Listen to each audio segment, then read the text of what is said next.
All right, everybody, are we ready to go? Yep. 2 o'clock? We are. Okay, everybody. We'll call this meeting of the Resource Planning Committee to order. Good afternoon. Well, I'll read it anyway. Good afternoon, ladies and gentlemen. This is a hearing conducted by the Resource Planning Committee of the Door County Board of Supervisors. My name is Ken Fisher. I am the chair of this committee and represent District 10, which is in the southeast section of the city of Sturgeon Bay. I will have the other committee members introduce themselves. Hi, I'm Dave Lino, District 20, which is Sister Bay and a portion of Liberty Grove. David Anagold, District 17, which is Village of Egg Harbor, a portion of the Town of Egg Harbor, Town of Jacksonport, and Town of Bailey's Harbor.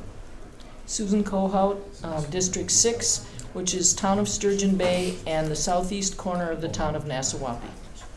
I'm Don City. I represent the District 19, which encompasses part of Liberty Grove and part of Bailey's Harbor, and I'm also the chairman of Bailey's Harbor. And Mariah Good, the planning director, and Sue Van Langenberg is zoning administrator. They will serve as clerks this afternoon. Okay, the purpose of this hearing is to gather testimony on the various cases on today's agenda. You are encouraged to explain how your interests are affected, how the public is affected, and to bring out any facts pertinent to the case related to public health, safety, convenience, and general welfare. There are two types of cases on today's agenda: zoning amendments and conditional use. In the case of a zoning amendment petition to amend either the map or the text of the county zoning ordinance, our committee conducts this hearing and makes a recommendation to the entire Door County Board of Supervisors to either approve the petition, approve a modified version of the petition, or to deny the petition. The county board will make the final decision on the zoning amendment petitions. In the case of a conditional use permit application, the Resource Planning Committee will hold this hearing, and we will make the decision at a regular open meeting in the near future, likely this afternoon. These decisions are normally final, but may be appealed to the Door County Board of Adjustment. The procedure we will use this afternoon in conducting these hearings is as follows. I will read the legal notice, and I will then call on the clerk for an explanation of the case. Resource Planning Committee members will then report any background information they have. There will be 2 rounds of testimony from those of you in attendance. The applicant will go first, followed by others in favor. Those in opposition will speak second. Persons with only questions or concerns should speak as if they are in opposition. The second round is for the purpose of rebuttal. Only those who spoke in the first round may speak in rebuttal. Because of the need to prepare a clear record of your testimony, I ask that only one person come to the table at a time. If you want to testify, please come forward, state your name and address, and then present your testimony. Statements from the back of the room and exchanges between parties will not be allowed. Speakers presenting repetitive or irrelevant testimony will be excused from the table. Following this afternoon's hearings, the committee will adjourn and reconvene to its regular business meeting. You may observe those proceedings but may not participate in them. Please take this opportunity to silence cell phones, pagers, and similar devices. All right. Does it matter where we go, who gets first or anything? I would do it in the order on the notice. Yep, so read the Washington one first. All right, Town of Washington. Bruce McLaren, doing business as Island Equipment Rental LLC, requests a conditional use permit as required by sections 2.05 sub 3 sub A, 4.04 sub 8, and 11.04. The applicant proposes to construct a 60 by 120 foot commercial storage facility. The property is a vacant lot located west of 1763 Town Line Road in Section 1, Town 33 North, Range 29 East, and in the Mixed Use Commercial or MC Zoning District. Okay, thank you. Bruce McLaren is here today, as well as Scott Corrigan from Cleary Building, and I believe Jim Smith as well. If you look on page 20 of your packet, or actually right here, is the lot in question. This orange line is the core, and on page 20 of your packet we have the zoning map. It just happens to straddle the core area. The property in question is zoned mixed-use commercial. And as you stated, the applicant is proposing a 60 by 120 commercial storage building. The property is located on 2.32 acres. There is an existing driveway on the property. There you go. According to the town, the road is very heavily traveled in the summertime when they have visitors. This is the main street of the town of Washington. Not a whole lot of slope on the property. And then I'm gonna go to the zoning map again. We're on page 20. There we go. So as you can see, the general area, business district is zoned mixed-use commercial. We have general ag basically surrounding it to the north and to the east. A little block of commercial center, that was the lavender application that we saw. I think it was just last year. Where's that one? Right here. Oh, right there, okay. The red Yeah. dot right there, just to give you some reference as to where we're talking. The mixed-use commercial district permits both residential and commercial uses. It's designed to have a mixture of uses where such uses are wanted and typically within the main centers of the community.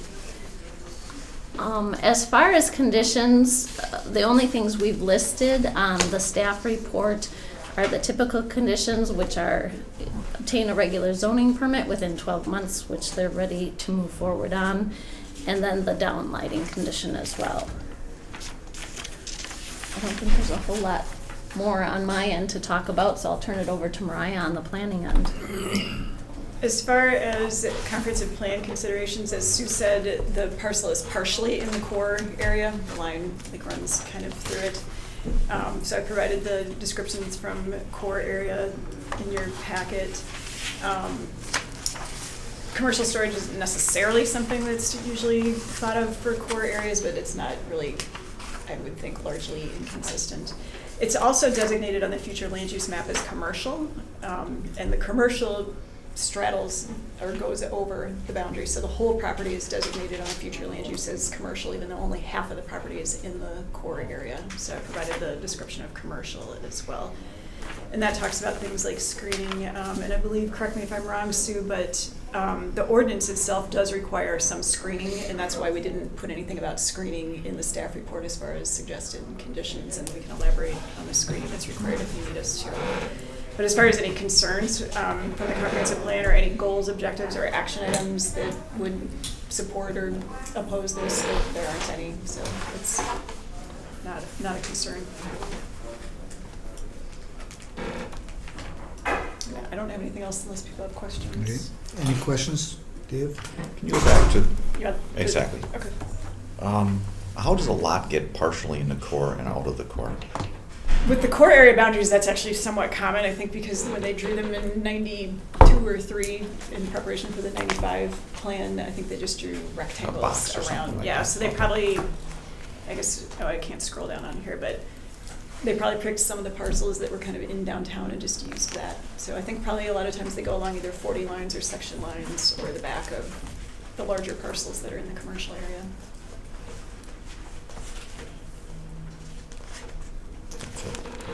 Is it? Okay. I just have one question.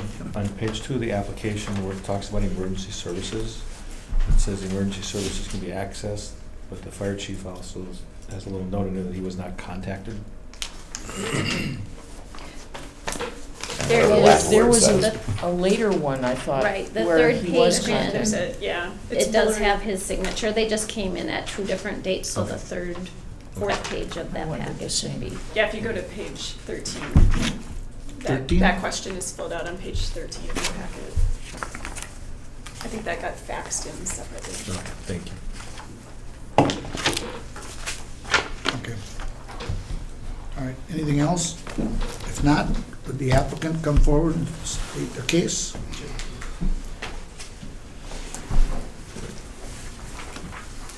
I'm Bruce McLaren, and I've asked Jim to come represent more of the maybe technical requirements for your approval, but I'm the person who submitted the application. The building will be for my personal use exclusively. It's my intention to undertake its construction this summer. I've already put in a bit of landscaping to screen the building's view from the Trinity Lutheran Church, which is the neighbor to the west, to the east.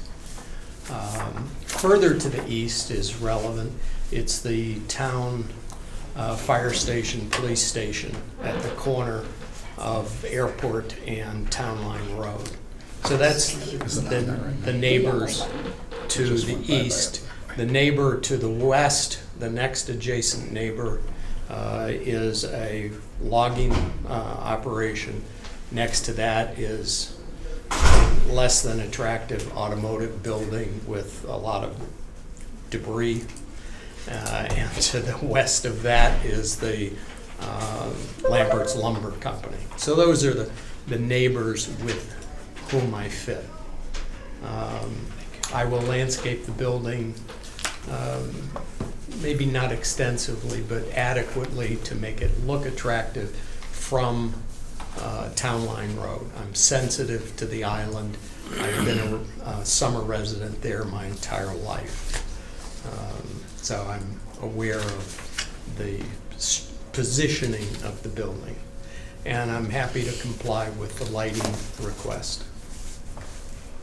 And if there are further questions that I haven't answered, I would be happy to do that. But I've asked Jim to speak further on my behalf. Thank you. I'm going to pass some photos around that Bruce took, just kind of showing the screening that he has already planted around this property. Excuse me, if you're gonna speak, Pardon me? if you're gonna speak, name and Oh, address. I'm sorry. Thought you guys We all- know who you are, but. You should know by now. But you have to do it. My name is Attorney Jim Smith, and I'm with the Pinker Law Firm in Sturgeon Bay, and I represent Mr. McLaren and his Thank you. LLC. Thank you for reminding me. These are some photographs that Mr. McLaren took of the Colorado blue spruce trees that he has already planted on this property in anticipation of getting the conditional use permit. As he said, these are for the purpose of screening the building from the property to the east, which would be the church property, and also from Town Line Road. So I'm going to pass these around. There are little labels at the bottom which are self-explanatory, I believe. That is open land to the west and the south? Here, Yeah. I think That's this is- all, they're both- okay. And to the west is the lumber guy, right? Right. And these are some photographs that I took off the internet, just kind of showing the general area and how it's laid out. So for what they're worth, I'll pass those along too. And with a conditional use permit, what I usually do is go through the questionnaire as to how things will be handled in terms of sanitation and whatnot. And as you can see, the first question is whether the proposed use is similar to other uses in the area, and the answer to that is yes. You can kind of see from the aerial photographs and from what's on the screen that there are various storage buildings, metal buildings, and other types of buildings in that particular area. And the property is properly zoned for the purpose that Mr. McLaren wishes to use it for. So I guess the answer to question number one is yes, it is very similar. There are no residences in that area to speak of, and it's pretty much going to fit in with the buildings that are there. It's going to be a nice looking building. The next question is disposal of human waste. There will be none needed in this case because there are no bathroom or water sources to the property. It's strictly a storage building, and therefore there aren't any bathrooms or sinks or anything needed. Likewise, number three, how will drinking water be provided? There won't be any drinking water provided, so there's no need to drill a well in the property. Garbage and recycling, that probably will not be necessary on a commercial basis because there won't be very much garbage or recycling generated, and whatever is generated, Mr. McLaren will take care of the way the rest of the island people take care of their garbage and recycling. so that will not be a problem. Then the questions about noise, odor, and dust. There'll be, I suppose there'll be some noise when they put up the building, but after it's up, there will be no noise generated. As far as odor, there will be no odor generated, and dust. Again, if there's excavating going on and so forth, there will be some dust generated for a short period of time, but thereafter, there will be no dust generated on the property. Pedestrian access is the next question. There is no pedestrian traffic by this property. It's kind of a rural setting, if you will, and only Town Line Road serves the property. Estimate traffic flows in the neighborhood. According to what's been checked on the application here, the levels are quite low. There could be more traffic in the summertime, but there will be very little traffic in and out of the building since it's a storage building, and there won't be any active business being conducted in the building. Can emergency services access the site? And the answer to that question is yes. And I had the same question when I took a look at this application, which I didn't prepare, and that was that the fire chief hadn't signed off on it, but he did at a later date, I think, and sent that page up to the planning department. I think you have a copy of that in the file. What provision has been made for surface water drainage? The answer to that is natural infiltration. There will not be a huge amount of stormwater generated on the property, which will require any kind of a stormwater runoff plan or anything like that. Number 10, is the proposed building similar in scale and design to existing buildings? And the answer to that question is yes. And again, I think you can kind of see that by looking at the adjoining property to the west, which is the auto repair business, and then you get to Lampert Yards, or whoever owns that lumber yard at this point, and you know the buildings are larger on that and more numerous, but basically the same kind of scale and the same design.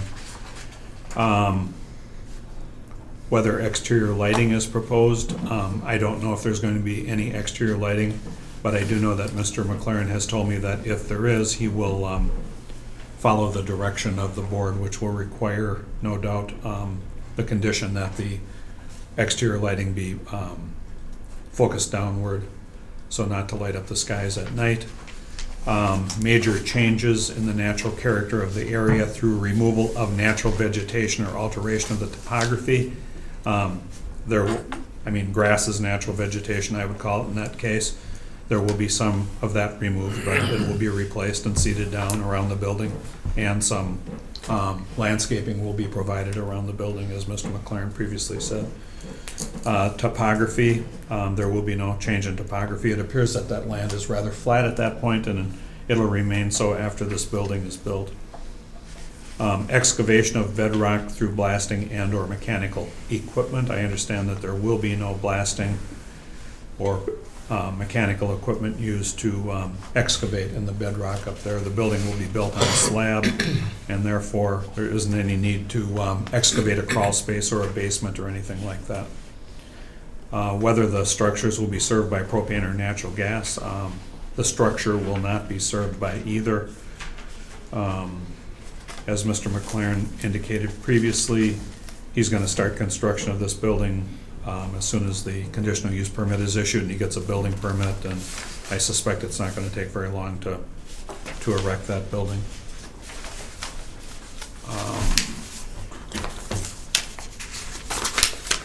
And I think your packet probably has copies of the site plan and the floor plan for the building. As you can see on the site plan, which I have a copy of, there is screening indicated along Town Line Road, and there is already screening planted along the east line of the property to screen it from the church up the road. There will be some parking area on the property and then a driveway out to Town Line Road as a means of access. The parcel is quite large, and therefore, it's not a crowded little parcel of land which will have a building built on it that's too big for the size of the lot. So, does anybody have any other questions about this? Don? Yes, I do. Yes, Don. The sanitary part of the that you were talking about. You're saying there's not gonna be a bathroom in the property, correct? That's correct, yes. Is there gonna be an application for a bathroom in the future? Not to my knowledge, but maybe Mr. McLaren knows the answer to I that have question. no intent of requesting such. Secondly, then, if it's a huge storage facility, so if somebody's out there, obviously they're gonna be out there, not working per se, but doing things out there, what do they do for bathroom facilities then? Probably go home and go to the bathroom. And I think most of the stuff that's gonna be done out there is moving storage items in and out of the building and not spending time there. It can't be used as a workshop or anything like that, so. So you're not inclined to probably have a porta potty out there? Mm-mm. And maybe Bruce can expand on that a little bit as to how often he thinks the building will be used. It's in and out access. There will be no reason why work would be done in this particular building. I just completed building a really nice workshop on Washington Island where work might be done on things that would be stored here. But I have no plan of having people work in this building. Then a question, for sure, you're not gonna apply for a sanitary permit in the future? I would say that's a for sure. Not yes. for my purposes, no. Okay. Somebody that owns the building after I'm gone, I suppose that's possible, that they would ask. But I have no vision of needing or wanting a bathroom. If you want to make that a condition of building, and I'm okay with that, but it means a well and septic that is going to be wasteful, frankly. Thank you. Dave? Maybe this is more of a question for you guys. The letter from Washington Island says personal use, and you're saying personal use. Yes. Why is it called commercial storage here on the application? That is what was applied for. Under the mixed-use commercial district, a commercial storage facility is allowed. In the zoning ordinance, a personal garage prior to a home is not allowed in any district. But because a commercial storage facility is allowed in this district, it would seem silly not to allow him to use it for his own personal storage. I guess my question is, reading the letter, you know, it's written from the town's perspective as it's intended to be as a personal use, which you're saying is intended to be for personal use, but yet if we approve it this way, it can be used for commercial businesses. Mhm. So Not- does the Not businesses, but for commercial commercial storage. related activities, Commercial storage. which could be rental of storage space. Correct. And, you know, reading the town's letter and the way you're describing it, that's not the same thing. There's no, I think what Sue was trying to say is there's no way to authorize him to have a personal storage building that's this big on this lot in this zoning district. So he's applying for a commercial storage permit, which will allow him, if he wants to at some point, to start renting out, or a future owner to start renting it out. Yeah, I certainly understand that under Yeah. the circumstances, the type of zoning, he's not allowed to do the personal thing that he's describing. Did the town know that this process is going to result in, if approved, it result in a commercial approval, not a residential approval? That's how the notice was written. Yeah, then, and as you noticed in your packets, you got a letter from the town planning committee, and then we never did get a letter from the town board. We just read Right. and got the minutes of their meeting off the web. Just reading the letter, it feels like they're under the belief this is a personal use, which is what he's saying it is. But, you know, we'd be giving approval for a commercial use because that's the only thing that can be done in Right. that location. They do reference, I mean, they say in their letter, the term commercial several times. Yeah. Page 26. I think everybody up there was aware of, you know, how this is being structured and used. And as Sue said, you know, in any zoning district, you cannot get a permit to put up a accessory building until you have a residence on the Yeah. property. So Yeah. the only way to do this was to call it a commercial storage building, but at least starting out, And again, I think the island is aware of this. They've got quite a committee up there. At some point in the future, if Bruce wanted to partition the building off and rent out, the west 50 feet of it or something, that's permissible. You don't need another permit for that or anything. I just wanted to make sure I understood Yeah. that 100% Sure. I clearly. read it the same thing. In fact, I was talking to Mariah before the meeting. That I think I read it 3 times because I couldn't understand it. The letter was pretty negative and disparaging of the project, and yet they voted unanimously to approve it. And at the start of one paragraph, what was it, 1, 2, 3, 4, 5. According to Steve Miller, this project will be for personal use only. That's the piece For that Bruce I'm, McLaren, used solely to store his personal items. It will not be a commercial venture, as the name Island Equipment Rental LLC might lead one to believe. So he's asking for a conditional use permit for a commercial storage facility that everybody seems to know is not going to be that. They know it's going to be for personal use only. or led to And understand that they, it's for they know personal it. use. They yes. know it. And yet they voted unanimously to say, yeah, okay, go do it anyway. So I have a little problem with that. They're saying okay, and they're the town, and we sit here, we're supposed, and we know, and part of me says, well, then we should deny it, absolutely, because it's misrepresented. But they seem to be okay with it. And that being said, you must have made peace with them that, and I'm not suggesting anything negative or underhanded be done, but they know you and they must have just figured, well, this is okay in this situation, we're gonna let this go. Am I correct on that? I would say you're correct on that. And the people on the island board, I've been before them and have been involved in projects on the island, and they know what Mr. McLaren does with his property. Yeah. It's fixed and kept, maintained, and it looks nice for every piece that he owns, and he owns quite a bit of property up there, so he's very meticulous about how things look and how they're used. And that didn't come out, but that's the take I got, because why else would they be so negative in the letter, but say, well, yeah, but we know what's gonna happen here, and he's a good guy, and he's gonna take good care of it, and we're accepting of it, Sure. so. And the planning commission on the island is very meticulous, too. Yeah, yeah. I mean, they are always very thorough. I mean, did you all read it the same way I did? And that's, I read it the same way, but under the way the code is currently written, we're approving a commercial storage building. that we know is not going to be a commercial storage building. At least So as of. I have a little problem with that, I'm sorry. Well, Just, I don't know, does that make a difference? I don't know, He's applying for what it is. He may use it personally, yeah, but he's applying for what it is. yeah.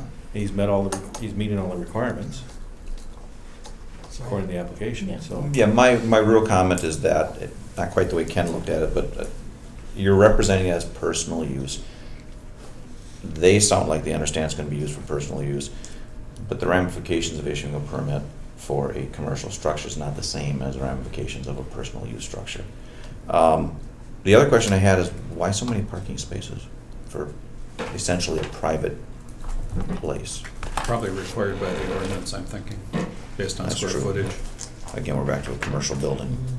Oops.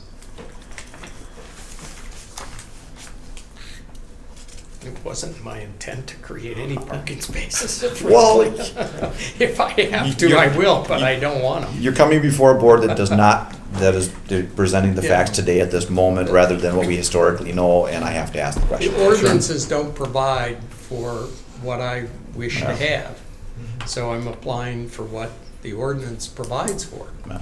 For Rick's note, 8 spaces are required for the ordinance. Because the conditional use will go with the property unless you change the use, so Right. that's why. I understand, I had to Yeah. ask the question Yeah. to have it in public. Yep, yep. So that will cover the concern that Ken has if he were to sell it and someone else started using it It for would other meet the people's. requirements. It would meet the parking requirements for the commercial storage building. And as to that other issue, I talked to Rick Brower early on about this before the application was ever filed, and Rick said, yeah, this is the way you can do this, it's perfectly legal, it meets the requirements of the ordinance. I said, yeah, but it's gonna be personal to Bruce. And he said, that doesn't make any difference, it's a commercial storage type of building. If he wants to rent out space, he can, or if he wants to just use it himself, he can do that. Okay. Don, you had a question? I think that probably answers this sentence then. According to Steve Miller, this project will be used for personal use only for Bruce McLaren, used solely to store his personal items. What I don't understand with that statement is that it's going to be commercial. That's because the zoning ordinance has to call it that. Right. So when, presumably, if you authorize it today, Mr. McLaren can go home, build a building, put in the parking spaces, store all his stuff there. At a later date, either he or maybe somebody that he sells it to could then decide to rent it out to other people on the island and partition it off. And then it would still be in compliance with the ordinance. And the So two issues are there's- zoning and the fact that you cannot have an accessory building on a residential accessory building on property prior to a primary residence. Right. So that you can't build a personal storage building because he doesn't have a primary residence. So my last- This is the way to get it. He's Yeah, accomplishing it my this last question way. then would be, at what point would he be required to have a sanitary system? I don't know if there's a commercial storage facility up here that has a bathroom. I'm trying to think of any No. ones that I've ever No. been to, and I can't think of any that have one. So, Only- that wouldn't be, we wouldn't be requiring that, I guess, if at some point the state building code says that they. The only can, time the then they'd have building to worry code about it. counts is when an employee's working there. Yeah, nobody's gonna work there. I just got this personal thing in my head here right now. Okay. Any other questions for the applicant or his representative? If it would make you feel better, Island Equipment Rental LLC could rent space to Mr. McLaren personally.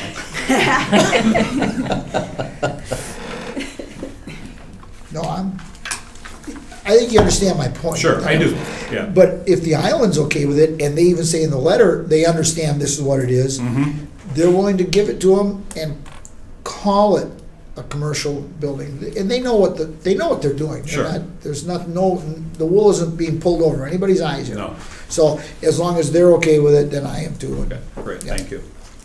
Any other questions that anybody has? Nope, thank you. Okay, great, thank you. Is there anybody else wishing to speak in favor of the application?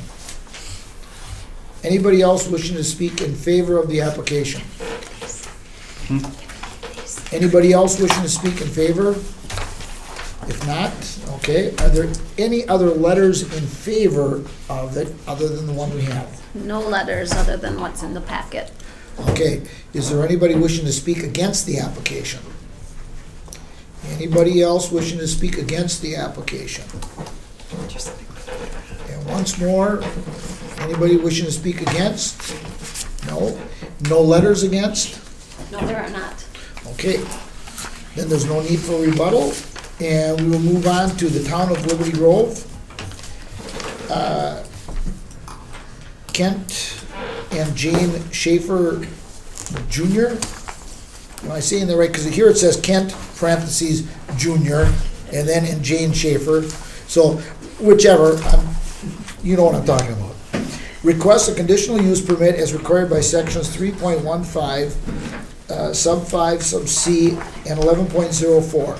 The applicants propose to construct a single-family residence that exceeds 5,000 square feet in area. The property is located at 1292 Garrett Bay Road in Section 1, Town 32 North, Range 28 East, and in a single-family residential 30,000 SF30 zoning district.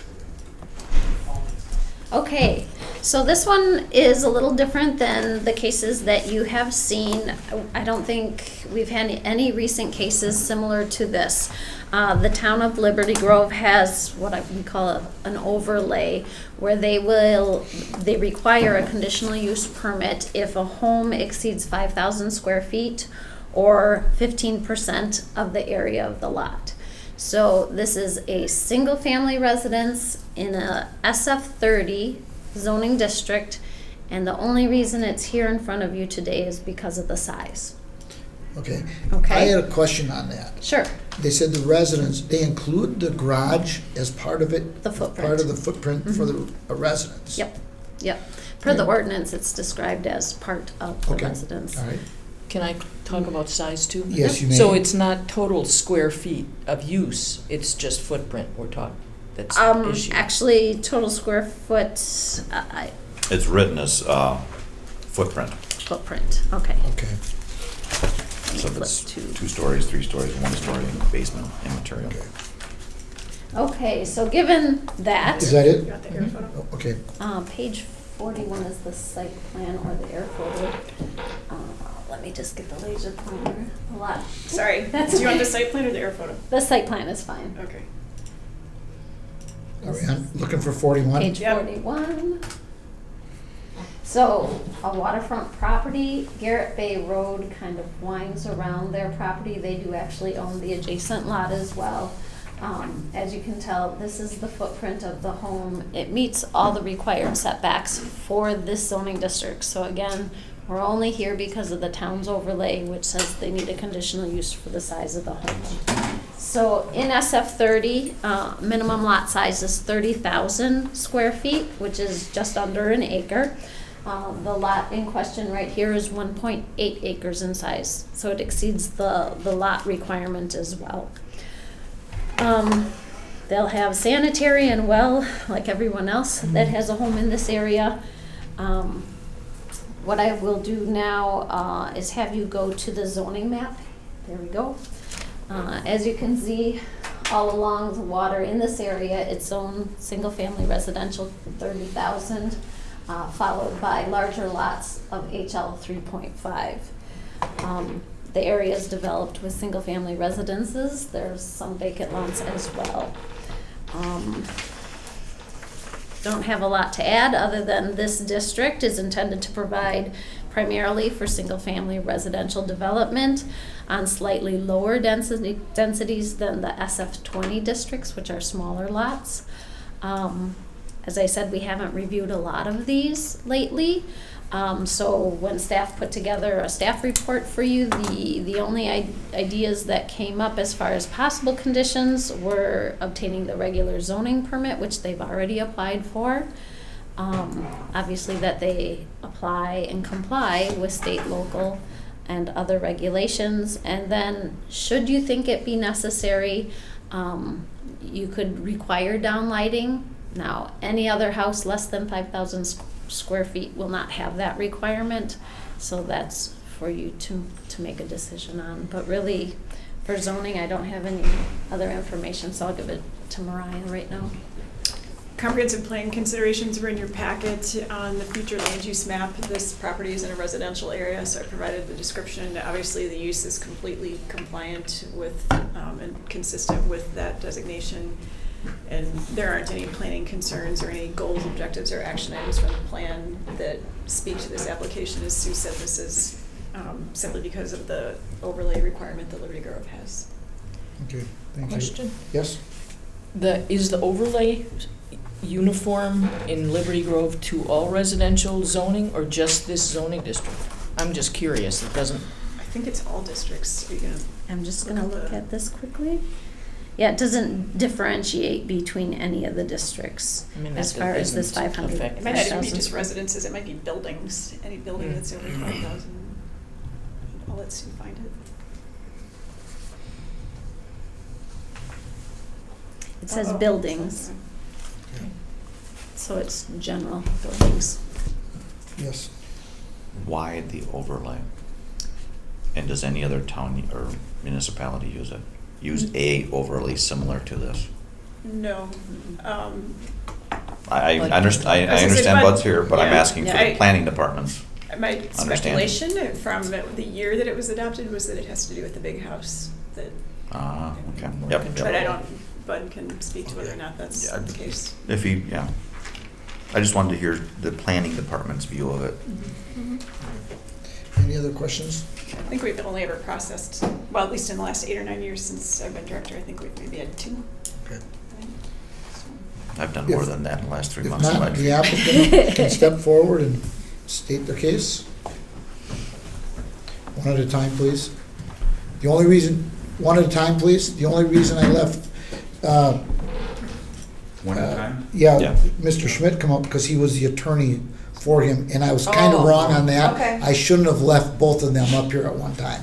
Okay. That was my mistake. I just didn't want to bring it up at the time. We won't fire you. Now, I was going to say something to that. but now since all three of you came up, you forced my hand, I have to admit I was wrong. So, go ahead. My name's Kent Schaefer, and I'm the owner of the property, 1292 Garrett Bay Road. Our plan is, just as you stated, a single residency home. I think we've met all guidelines. The only reason that I think this came up is because the design of this home is a ranch. It's spread out quite a bit, and it's got a large garage. So we've exceeded the 5,000 by about 300 square feet. That's really all Okay, I have to say about that. that's fine. It's pretty cut and dried. Any questions? Nope. Okay, thank you. They should all be this easy. Anybody else wishing to speak in favor of the petition? Anybody else wishing to speak in favor of the petition? Okay. By the way, you two can come up later on, you just couldn't all come up at once. That's okay. Ready? I'm ready. Bud Collins, Clerk Administrator for the Town of Liberty Grove, 11161 Old Stage Road, Sister Bay. You asked why the big house. Yeah, well, When I that- forgot about that one. So. When that came about, everybody was kind of alarmed at the size of the place. It was allowed at that time under over-the-counter permit, if I recall. And the board and plan commission back then thought, well, maybe we should have some input or else a process to be made aware of big stuff that goes up in the town. So they did the overlay. For this case, I believe I sent the letter down. You might have that. Plan Commission met on April 8th, and Mr. and Mrs. Schaefer were there along with their builder. They were happy that they didn't use the averaging so they would get right up to the water. It was pulled back. There's a minimum amount of trees to be removed. Everything fits on the footprint. The only question was there was a line going through, and there was 2 lots there, and that wasn't really settled at that meeting, but we assumed that the 2 lots would probably have to be joined so that they wouldn't actually exist on the 2 lots, even though it's the same owner. Are you talking about the dashed line? Here's Or the lot this? line right here. No, to the right, The one in the Oh, middle this of the lot house. line? yeah, Oh, they have 2 separate lots over here. right. Okay. Hold on, but they did, I saw it as a lot line also. It is 2 separate lots. I don't think it is. At this time on our You're right. web information, Yeah, it's one. it's 1 lot here. Yeah, but it even looks And like it's one one lot lot on the here. other side though. All Right. It's one large Right lot. here is 1.8 acres and it's 1 lot. Okay, that was, The separate I lot don't is see right division here. between It may have the been two. platted as 2 originally, and sometimes they'll still have those old lines on surveys. that's what the question was at the plan commission meeting. But there was no condition put on that because we figured you guys wouldn't let it go through if it was gonna be 2 separate lots, even with 1 owner. I made the same assumption when I was looking at the drawing myself because I saw it as being a lot line. Yeah. So as far as you're concerned, it's merely a formality that we're here. What do you mean by that? Because to go over the 5,000, you really have no complaints about it, no No. other concerns other than the footprint. That's what I'm testifying about, Yeah. yeah. So basically what the municipality was looking for did work, which was to get a larger project before the town board to have a review option. Correct, and I believe we've done it a couple of times since the big house. I don't recall, but I can't say for sure, but I think we've done maybe 1 or 2 other ones in the past. Anyway, the Plan Commission voted to recommend that the town board support it. The town board met on the 15th of April, went over the same issues that the Plan Commission reviewed and suggested, and a unanimous 5-0 vote to support it. Any questions for Mr. Collins? No? Okay, thank you. You're welcome. Anybody else wishing to speak in favor of the petition? Can I say something to the two folks? Well, certainly. If, I don't know that there's anybody here to oppose this, or any letter of opposition, but if there was, you might want to introduce yourself and get on the record so that you have a possibility of rebuttal. That would be the reason to come up, but I don't know that that's going to happen anyway. So, Good point. Good point.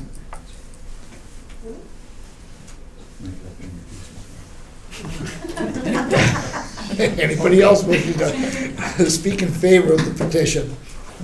Anybody else wishing to speak in favor of the petition? Any other letters in favor other than what we had? No. Okay. Is there any, then that'll stop that. We'll go to anybody wishing to speak against the petition? Anybody wishing to speak against the petition? Anybody wishing to speak against? And we're done. I always give, that goes way back to Merrill. He always If you're looking gave. to someone willing to speak again, I'll do it. You really, really That need goes- one, you know? That goes back to Merrill when I first got on. There would be nobody there, and he'd ask 3 times. It was so Going once, I do. going twice. That's right. So I always do. That being said, and there's no letters against, No. so then we will move on to Town of Sevastopol. Stephen Laubenstein petitions for an amendment to the detailed zoning map of the Town of Sevastopol to change zoning district classification of a portion of 2 properties from countryside CS to commercial center CC. The area to be rezoned is located on the west side of State Highway 4257 and is approximately 450 by 450 feet and is located on the south portion of parcel 022-02-28282-644A and southeast portion of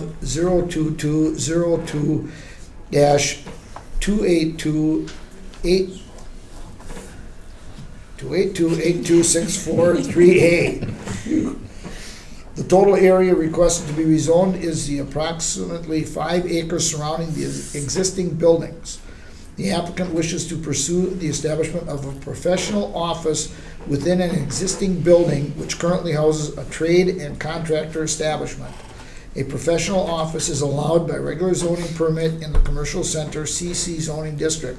These parcels are located at 4001 State Highway 4257 in section 28, town 28 north, range 26 east.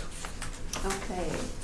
And right now Mariah has the tax parcel map up, just to give you a general idea of where we're Yeah. looking. State Highway 4257, Sorry, every time I didn't even click on it. basically bisects this parcel here. What's being petitioned for rezoning is 450 feet deep from the center line of the highway, and another 450 feet from the south line here, going north along that center line. Mr. Laubenstein owns both parcel 43A and parcel 44A, and so just this little bit of corner goes into parcel 43A, just to give you a better visual of what he's proposing to rezone. So now if we go down to the But it's next- all owned by Mr. Laubenstein? Correct. Do you want the air photo or do you want? There's zoning. Oh, excuse me, wait. So are you saying we are only worried about that little corner, or are we worried about, This yellow piece right here, which Okay. goes over 44A and into 43A Okay. is what we're talking about rezoning today. And if we go to the next site plan, this is a survey he has of his property. This better shows where the buildings are. Here's an existing home that was converted to the trade-in contractor establishment back in 2001 with some outbuildings. So this again is the area that we're talking about. Okay. The parcels in question, one parcel is 18.9 acres and the other parcel is 28 acres, yet the area to be rezoned is right here in this corner. Can you blow that up more, Mariah? You want just those? Zoomed in as much as you can. And my best calculation was it's approximately 5 acres. The reason Mr. Laubenstein chose that shape is he was basing that on the town's future land use plan, which is page 57 of our packet, which follows 450 feet on the side of the highway here. The star is where the property is located. So he was following the distance from the center line of the highway out to the edge being 450. Now if we can go back to the zoning map, page 61 of the packet, I'll just describe the area. I think most of us are familiar with this area. This is the city of Sturgeon Bay, which is shown in white, with commercial very close to the city, followed by some countryside and commercial center here, and right at the split. Once you get beyond that, we have prime ag for the remainder of the area here. As you go west, you have estate and small estate residential type development over in this area. As far as other businesses in the area, to the east we have Grandma Tommy's, Door 44 Winery, Blahnik Investment Group. To the north is mostly large lots other than the mill. To the south, we have some Zahn's Fireworks, Culver's, Flanagan Distribution, and some other businesses closer to the city. West, again, is primarily residential. On page 56 of our packet, whenever we talk about rezonings, we like to show you what the existing district is as far as minimum lot within area, what the proposed district is, and potential allowable lots if rezoned. See, that's on the right page. It's not page 56? No. Sorry. I'll find it. Page 64. Okay. So here, Countryside Zoning District is a 10-acre minimum with 300 feet of width. Going to Commercial Center, 20,000 square feet, which is just under a half acre in size and 100 feet in lot width. To give you some idea, that's the same as what residential shoreline lots are as well. Given the irregular shape of the lot, it was kind of hard to estimate how many potential lots could be created. You know, under Countryside, 4 10-acre lots. If it were zoned this area to commercial center, there could be 3 to 4 10-acre lots with maybe 4 to 5 20,000 square foot lots in the commercial center area. But again, with those irregular shapes and angles, you know, a surveyor would have to calculate that out. As far as existing zoning, Countryside, the district is intended mostly for rural areas, interior in the county, with a mixture of low-density residential, agriculture, and rural commercial activities. Under Commercial Center, the district is intended to provide centers of commercial and mixed-use development and redevelopment. And at that, we already talked, within your packet, page 69, and several others, we always include a list of our table of uses so that you can see what the future or potential uses could be should you zone the property to commercial. Obviously, at this point in time, the applicant has said that the building itself, where the contractor is located, they would like to add some professional office in there as well, dual purpose building. But I'll let him speak to that when he comes up and testifies. At this point, I'm going to turn it over to Mariah unless you have questions for me. I have a question. We're rezoning parts of 2 existing lots. Mm-hmm. And that little corner piece, that's part of a 20-acre parcel? We're the going to west. pull that up Yeah. on page It's like- 55 or 56. So you could have that little sliver, it's still part of the 20 acres, but that little corner is zoned differently than the rest of the 20. And that's okay, but and still, for your purpose, it stays as a 20-acre parcel. Right, Right. right. I mean, I suppose, I don't know how big that little triangle is by itself, that could potentially turn into its own lot. Well, that's, It I'm could wondering, split why off. wouldn't I'm you- not- I don't, I guess you can ask Mr. Laubenstein why he Yeah. wants to include that as opposed to just, Why wouldn't you Part make of that one lot then? This lot here is landlocked, meaning he would only be able to give himself access to the lot through this lot. Owning two different lots, you always have the ability to combine parcels, so who knows, but he would be the one to ask the question to. Right. Mr. But doing Chairman. that is okay. It's, you'll see more examples later of Okay. the same. Yes. Can you run through, I'm looking at the list, or the uses chart. Home office studio, that's, can you just run through the quick description of the difference between home office studio, home occupations, home businesses? Those three? Yeah. Okay. Because they get more intensive, right? Correct. It's kind of a tiered approach. Home office studio being the least intense, where you would have a computer or a phone within Right. your home to do office type work. It does not require a regular zoning permit, and it's very limited in the amount of area you can dedicate towards it. The home occupation is, I guess you would say, one step up, where you would conduct business in your home. Some examples would be a barber shop or something like that, where people could come to your home where you provide services or something. The first one would not have customer activity. They can, minimal. a barber shop. No, but the Some- first one, I mean, oh. Right, the first that, one would be that no, would be you barber working shop at would be home in your some. office, Right. yep. In the home occupation, you'd be limited to 25% the floor area of your home that would be dedicated to that use.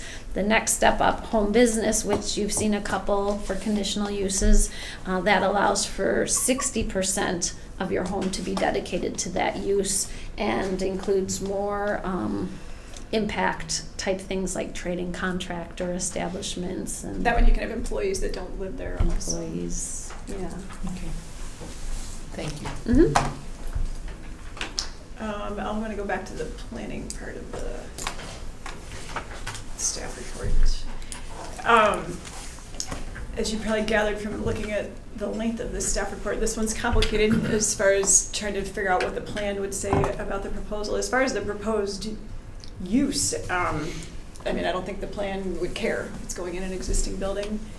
The trick is obviously that you're rezoning potentially a property, and then that opens the door to other things that could happen there.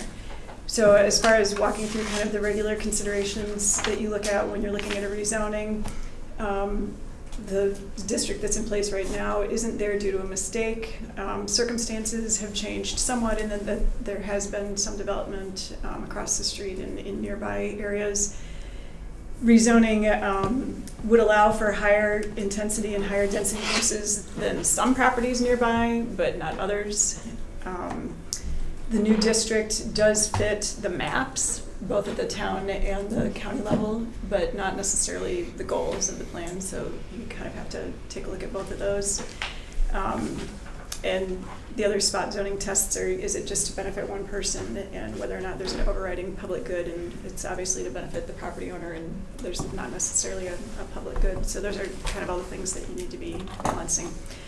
As far as the future land use map, as I said, it is designated on the future land use map as commercial. When the county created the county maps, we took the town maps to create ours, and that's why that whole stretch ended up as commercial in Sevastopol, because that's what the town wanted, even though some of the things in the plan as far as goals and action items wouldn't have supported that designation. So starting on page 66 of your packet, I pulled out just goals and policies and action items that may or may not be relevant for you to look at in considering the rezoning. Again, there's no real planning or zoning concern as far as the proposed use of going into this building. It's just kind of thinking ahead to what might happen in the future. So one of the goals in the plan is to protect existing agriculture and promote sustainable agricultural operations. I believe the property is assessed, not where the buildings are, but the back piece is assessed as agricultural. I don't know. Mr. Laubenstein could explain how it's used when it comes up. And then the plan also has goals about maintaining and preserving and enhancing rural atmosphere and agricultural heritage. Within that goal, it talks about things about mitigating and or avoiding extended highway corridor development. And in the goal about encouraging quality, affordable housing and economic opportunities, there's a policy in there that talks about trying to steer a lot of that development to areas that have existing infrastructure to support it. Likewise, similar topic in Goal 7, which has to do with community facilities and utilities, that development should try and be steered to areas that have such infrastructure. And then last, our transportation goal talks about safety and access and wanting frontage roads if there is going to be more development along the highway corridors and that kind of thing. So, like I said, no real concerns from what's being proposed to be done, but the rezoning is something that you should think about. And then lastly, I included the text from the county comprehensive plan. By state law, we were required to identify any conflicts in the plan, either between the county plan and town plans or between other entities. So there's a section of probably like 7 or 8 things in our plan where we talk about the fact that we know we have places where there's this conflict either between the county and the town plan or even within our plan itself. And so this section of Sevastopol is talked about as an area where the future land use map says one thing, but there are these other things in the goals that you need to be thinking about when you consider development along that stretch.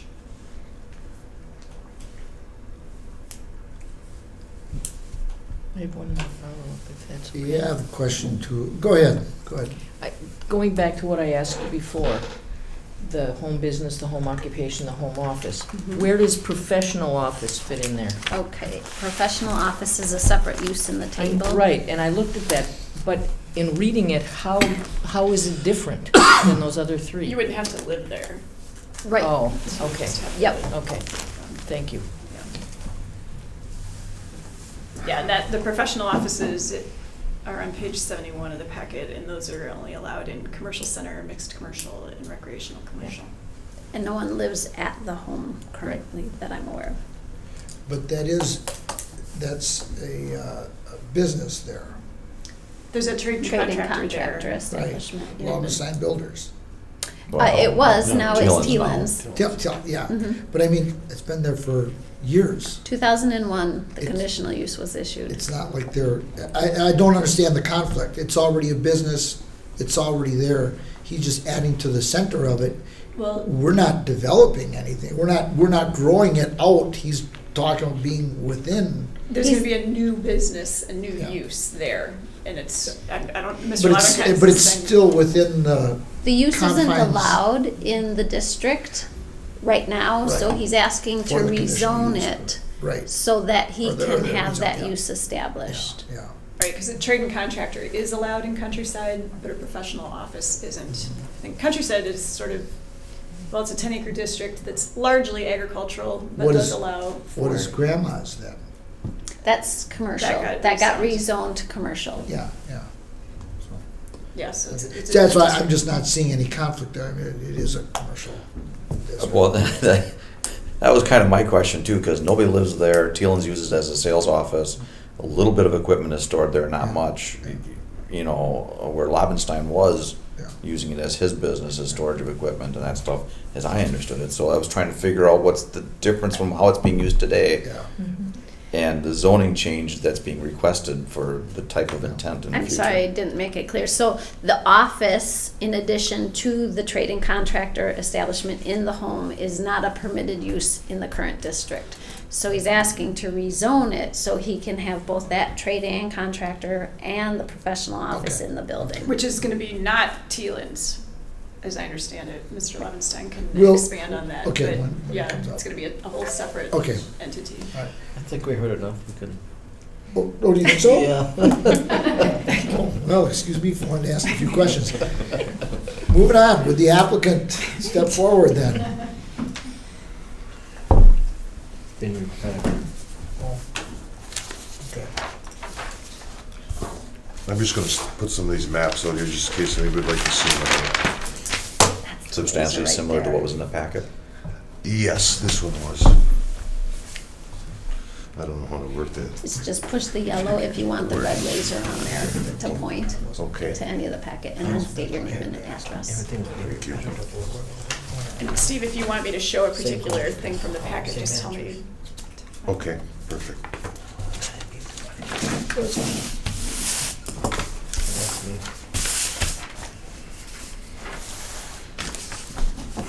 Good afternoon. My name is Steve Laubenstein.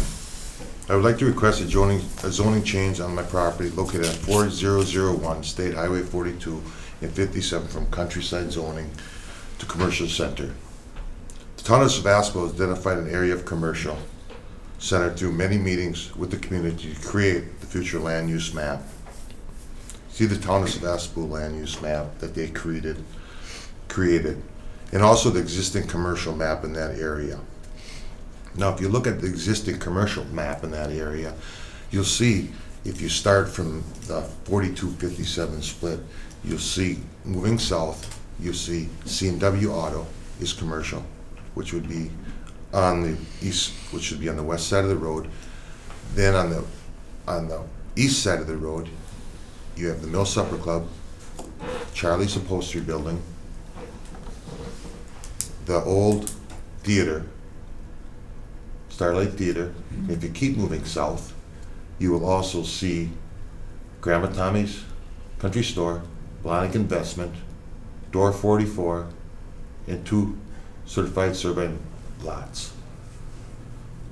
Also, moving to the south, you will also see Lakeview Realty and Gifts. I'm sorry, Lakeview Gifts it is now, right there. And also, directly across the road from the subject property, which I requested a zoning change, is Blonick Investment Group, Door 44, Grandma Tommy's, and 2 CSM properties that were changed from Countryside to CC in 2004. So those properties were changed in 2004 from Countryside to 2004.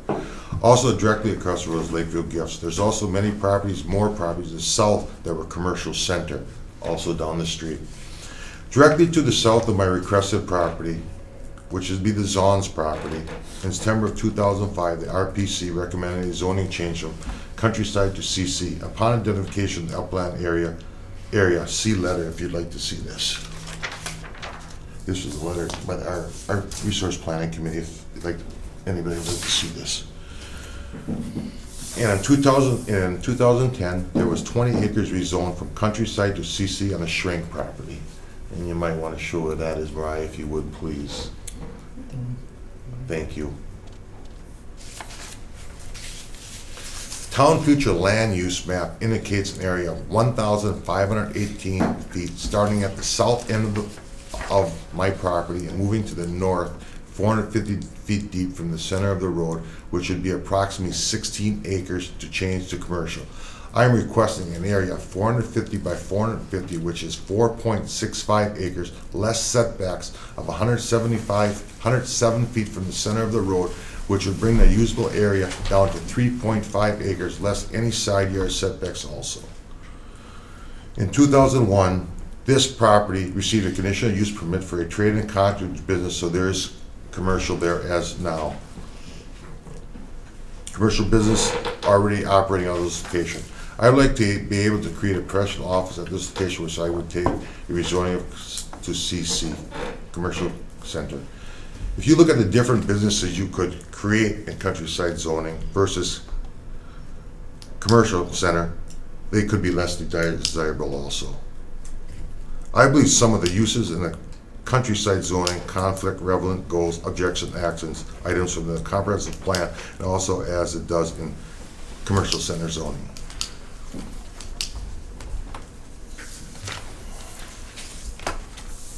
That's it. Any questions for the applicant? Dave? Why the triangle of the second lot? It's, I guess, I went by the town of Sevastopol, 450 feet deep, which the planning department did a scale back on it, so if the triangle needs to be taken on, I guess it really doesn't matter. I just went 450 feet deep and Followed the proposed line to the edge of your property that you own. yeah. I went by the land use town map that they created, so that's why I went 450 back, and that included a triangle. And the triangle could be taken out, that's really not a issue to me, if it would be. 56. It's Leo's fault. Any other questions? Nope. I know there were some that you kept saying we should refer, and I'm trying to remember what they are now, but I guess, can you maybe talk a little bit about what will happen there differently? The professional office is just Now, an additional use to what you would already be If- doing. if you, first of all, if you see my properties, if you see at Grandma Tommy's in door 44, and then I'll go back to the proper request. As you see, everything is well maintained all the time, even the ditches are cut all the time. So it's well maintained, all my properties. If you go to the requesting property, which I'm requiring a zoning change, to answer your question, there will be Teelan's Construction in there and another professional person in there. So what I'm trying to create is a professional atmosphere in that property. I think it goes good with the little commercial across the street, and the winery, the Grandma Tommy's Country Store. Then you have on the other side of the street more professional buildings, and it isn't going to create, if any, more traffic, maybe none. And that's where I'm looking at. And as you see, this property is well maintained too. I mean, everything is put in the building. There's no junk laying around. It's maintained very well. And when I first asked to do this, I always go to the planning department and get some direction. And they've been very helpful for my directions on this, and they always have been. And we looked at different avenues, and they said it did best to come for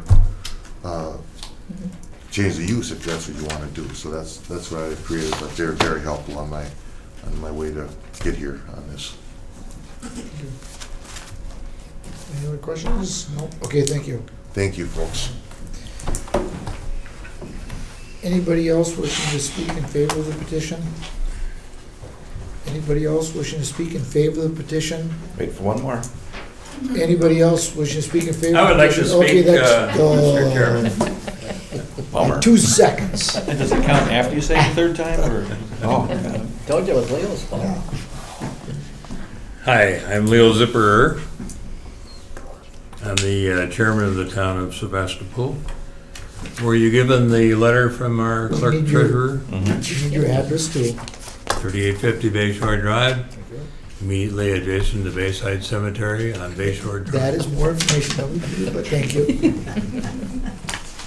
My social security number.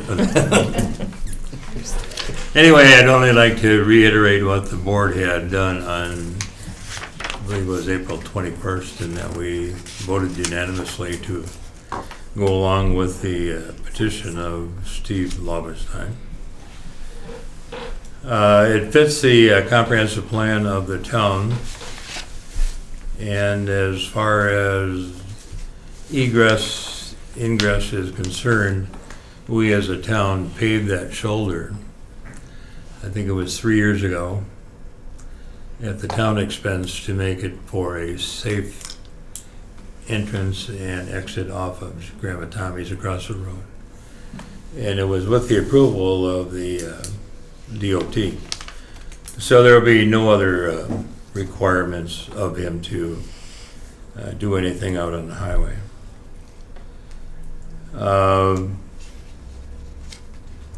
The motion was carried unanimously. There were really no questions asked. His presentation was rather straightforward, and I would encourage you, I'd ask you to make the change, approve his petitions. Any questions? No, thank you, sir. Here was our chance. I know. Get him on record and everything. Anybody else wishing to speak in favor of the petition? Yes. Actually, I just got back from vacation yesterday, so I just found out about this.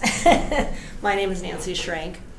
I am the trustee for Edith Schmidt's property, which is Lakeview Gifts across the street, and is also the triangle of land directly to the south of that parcel. Point of order, we need your address. Oh, name and address, I'm sorry. Nancy Schrank, 5450 County Road T, Sturgeon Bay, Wisconsin. Thank you. And like I said, I just got back from vacation yesterday, so I actually just found out about this and about Steve's request. I am not in opposition to his request. And like you said, the corridor there is, it was intended to be commercial, so I agree with that. And I know, and I don't know if this is the right place to say it to Steve, but you know, he's been maintaining that property very well, and for a while, maybe a little bit too well, because it's crossed the border, but I know that he's, you know, he's been respectful of the boundaries since we found the issue to be an issue. So I have no problem with Steve or with his request. I do not oppose it, so. Okay. Any questions? Thank you. Thank you. Anybody else wishing to speak in favor? Anybody else wishing to speak in favor? Anybody else wishing to speak in favor? And we covered everybody, I guess, anyway. Any other letters in favor other than what's No. before us?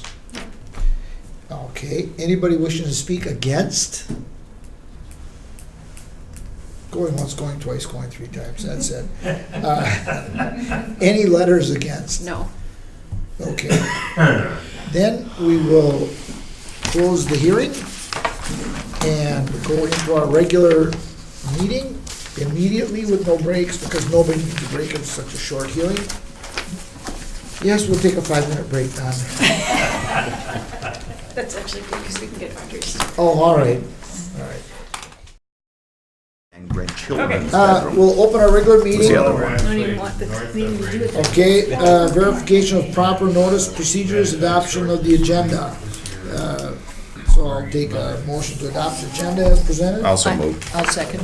It's been properly noticed, Yes. okay? Public comment?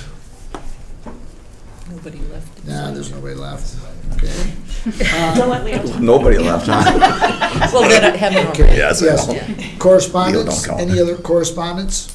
No. No, okay, and read and act on minutes of April 2nd, 2015. I'll make that motion. I'll second. Okay, any corrections, additions, comments on the minutes? No? All in favor of the motion on the floor signify by saying aye. Aye. Aye, opposed? Okay, that passes. Zoning matters. Zoning amendment petition by Steve Laubenstein. I'll make a motion that we approve the zoning amendment petition for Steve Laubenstein As requested. as requested. Is there a second to I'll that? second it. Second by Susan. Any questions, comments? Go ahead. Clarification, I want to, it involves two lots. The lot in back, to me, it's immaterial that he owns the two lots, that it's essentially landlocked, and so he has very much control over what happens. If we zone that small triangle of that back lot, that is considered a completely separate lot and consequently completely separate businesses, correct? It is not counted as part, Sorry. you know, just because he happens to be the owner of the two lots, that portion of rezoned land has nothing to do with the other portion of rezoned land. Correct. You mean the highway one? They're two Correct. Yeah, separate they're two separate parcels. parcels. They are two separate Right. parcels, so we are rezoning two separate portions of two separate parcels, Correct. and the land in one cannot be used against the land on the other, and vice versa. What do you Unless mean? you started moving lines around. Well, correct, no, but as it stands Yeah. today, without changing CSMs or doing something like that, they are two separate parcels and two separate structures, so that square footage and that on the west lot cannot be used towards the square footage on the right lot for any purpose. He can't build over the line, he can't build any closer to the line. Right, he still would need to meet setbacks with any proposed structure. He could add or combine the two parcels. That's into separate, one what I'm saying, large as it is Yeah. done today. So if he proposed a building in that little triangle under commercial, it would still have to meet the setbacks from those Within the- lines. But So it could be treated as a separate lot and theoretically do that. it is Correct. currently a separate lot. Okay. Yeah. In other words, it would have to be treated as a separate. That's what I'm getting at. I So want it may not be usable the way it's configured currently. configured at this point, that little triangle. And that's the clarification that, to me, that little triangle made, outside of following a line, made no sense to me. And that's, I think, purely what it was just following the line on the future land use Now, map. he could, in theory, tomorrow come in and do a CSM combining those two portions together, correct? Mhm. You could also He could- take a chunk of one and stick it to the other as well. Correct, right, yeah. Can he take the triangle off and still meet the requirement? Like just You mean divide like- off the triangle? Create a separate lot of the triangle. Not included in this Oh. rezone. Oh, yeah, there's no, I mean, he can petition for as much or as little land as Yeah, he he's wants. not gaining anything by rezoning that triangle in the other portion of the lot. It was just Just trying land to area. describe it the way the future land use map was. Any other questions? All right, if that item does not present a problem, then all in favor of the motion on the floor signify by saying aye. Aye. Opposed? Okay, that passes. Conditional use permit application for Bruce McLaren, the Island Equipment Rental LLC. I'll make a motion, we approve the conditional use permit as requested. Okay, is there a second on I'll that? second that. Second by Suzie. Any questions on that one?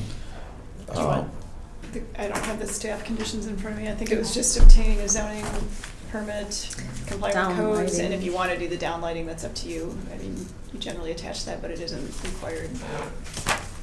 Well, there would be no reason not to do that. You have to basically treat it, regardless of its Treat it intent, like treat it everybody- like yeah, everything everybody else. else. Treat it like it is, as requested. So my question there is, and of course, we have zero control over this. If we're zoning it as a commercial building, he can't build a residential style building. Wait, It has to be built to commercial code. Would that be a fair We assumption? don't regulate how it's built. That's why I'm here. Building code will regulate that. Well, not really, but okay. We will Good. authorize Good. it as a commercial storage building. And I want the word commercial everywhere there. All those in favor of the motion on the floor signify by saying aye. Aye. Opposed? Okay, that passes. And then Kent and Jane Schaefer Jr.? I don't understand that. What is the correct way to say it? 'Cause it's we got weren't Kent- sure how to do that, so that's why I said to put the junior after his name, because she's Yeah. not the junior, but I Yeah. don't know. What it comes down to is there's a It's Ken dad- Senior, that's right. and we're not dealing with It's dad- senior. Yeah. Well, And it's a anyway, legal- as written, Kent Jr. and Jane Schaefer conditional use permit. I'll make a motion that we approve Kemp Jr. and Jane Schaefer's conditional use Second. as Any, presented. thank you. Any questions on that? The only thing is, make sure that what looked at and felt like a property line between the two is taken care of. Yeah, I think Yeah, it was that just they a are survey. combined. Yeah, that's it. And the staff conditions on that one were just, again, zoning Down. permit, building code, and I think the lighting. Do you want downlighting on that? I guess that's a question. Do you usually have downlighting in a personal home? Homes less than 5,000 square feet, that doesn't even come up. We don't ever require that, so. And in other municipalities, we don't have this question in the first place. Correct. So, in my mind, no. Yeah, I'm fine with that. So no, So no no on the downlighting. The other conditions, but not that one. Is that Okay. what we're saying? Mm-hmm.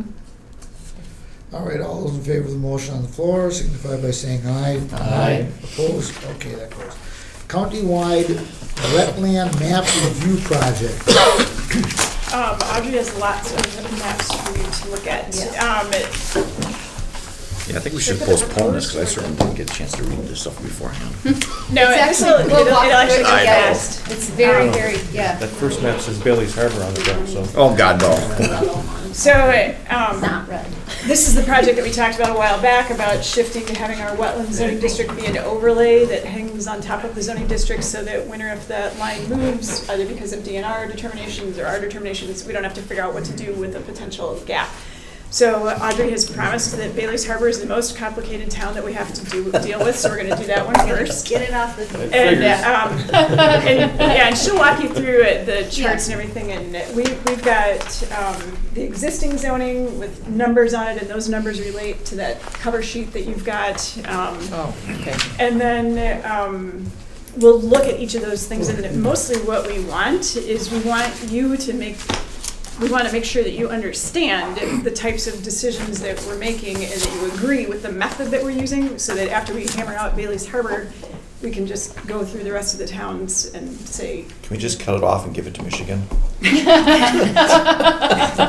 less town for me to mention. But anyway, so I'm gonna let Audrey, you tell me what Okay. you want to zoom into. We'll start out right here. We've got the existing map on the screen, and you can see a lot of kind of dark turquoise. That's all our wetlands, and that corresponds to the striping on these maps. So basically, like Mariah said, we're just we're going to float the wetlands over the top of this map. And so what we need to do is decide how we're dividing one zoning area from another where the wetland obscures that division. So I'm just going to walk you through. If you take a look at the spreadsheet that I have here, we've kind of grouped the way we made these decisions. And I'm gonna try and get to number one. okay, yeah. You might want to zero in, it doesn't. Number one, basically, if you turn to the first map, number one in the lower right-hand corner, the top map, we're basically looking at one parcel where one part of that parcel was small estate, and then there was wetland in between, and then on the west side of that same parcel, it was zoned heartland. So basically, what we were trying to do is decide where that division should be. And it's, oh no, that's not right. I'm sorry, that's not, So it Looking didn't look in like here. the same thing I was looking at. So. no, Is it this one? yeah. No, actually, Oh, this it's. one. It should be both. highlighted in white. It's these on two your- right Yep. here. What I want to do is show you, we talked about this, and we've mentioned it a few different times now, where little pockets of upland, these were zoned natural area. We are looking at two separate Just parcels. to do the Sue here. thing, there's a nice little yellow button on that remote Yeah, that yeah, will help okay. point out up there. Okay, see right here, Yep. there's this little pocket, and then there's another natural pocket up here. So what we're saying is, in these cases, when we're floating the wetland over, we really have no control over where those little upland areas are going to, there's a little gap in the wetland. So we're just going to say, whatever most of the parcel is, we're going to call that all, instead of natural area in the middle of a wetland, we're just going to call that whole parcel, in this case, Heartland 3.5. So that little, there, you can hardly see it on here, but you can see it better on your map. There's a little, Yep. yeah, just right there's a So- little Those two studio in there. islands. So that whole parcel, part of our goal here is to try and zone by parcel as well, which kind of,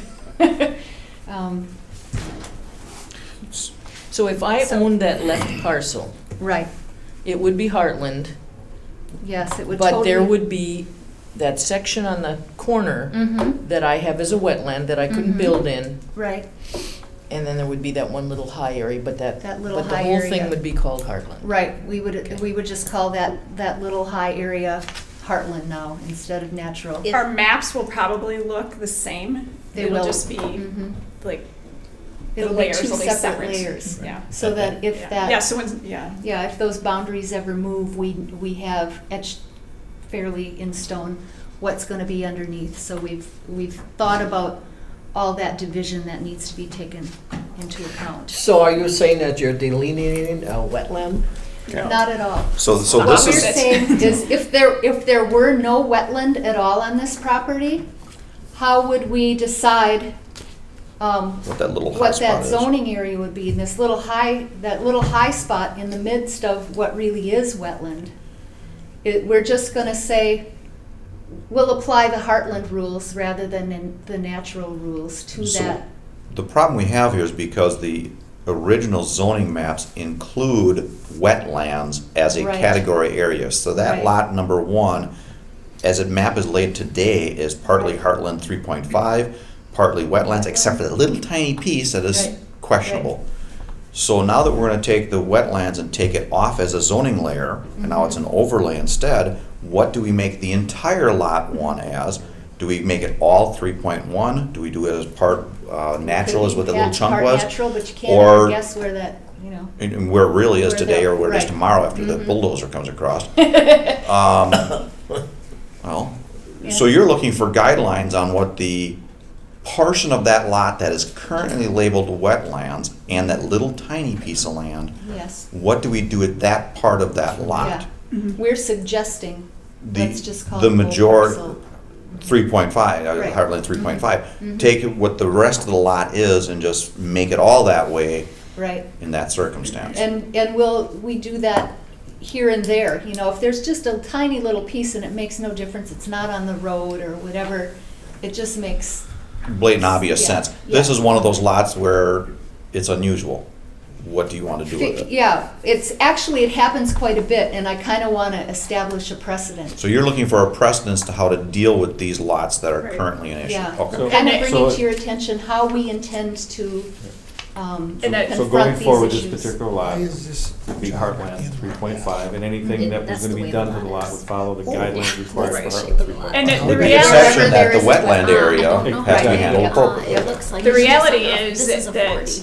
any just- island Okay. within wetland, it almost really doesn't matter what it's zoned. Right, it's not because accessible. You can't get Right. to it. We're not gonna Right. let you build There's a no driveway. setback. The to go theoretical, right. So- So we just difference. leave it as, Well, that's why, like Audrey's saying, it makes Let's more just sense when most of the go with the parcel whole is parcel. Heartland Yeah. or small estate or whatever for the whole underlying thing to be. because you can't do that anything same else with district. it. Right. So when you print up the maps, you won't have a little wetland island. color.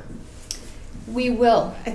And right now, I'm showing you this little striated area, basically, so you can see how we made the See decision. the color under underneath either. and what the Right. wetland layer is But on top when of it. when we Draw this print up. this up You just regularly, take it'll this right look off. just That like won't that. even show up. All It'll we're still doing show is up as saying, upland, okay, and we're saying underneath, maybe if it that makes more wetland sense that boundary it's moves, Heartland we want 3.5 instead of to, you know, we just want to And know that's for the sure point. how to apply. It's a little So it island won't look like natural this. area. Yeah. No. And if this Yeah. were, no. Yeah, basically, in the it- future, To the public, Kind of silly. they won't even probably notice. It's just that for mapping Right now. purposes, Oh, we're now gonna have two okay. separate It's like a layers. We're just gonna make sure puzzle. they're tied together when they're printed and posted on the web. So- And the way we discussed this the last time, one of the points is every time they redo this wetland concept, the Right. technology is If getting the better and wetlands more that right accurate. did that, And no, it maybe would be this line in this Heartland. case would actually Sure. move that way and now it is Right. accessible. Yeah, and so we don't want to. And then we don't have to The worry islands make it about. nice. in the middle, and Yeah. then next Right. time it's drawn over Yeah. here, you know, so. When we start pumping out the Yeah. lake, you know, we'll have less Yeah. to worry about anyways, okay.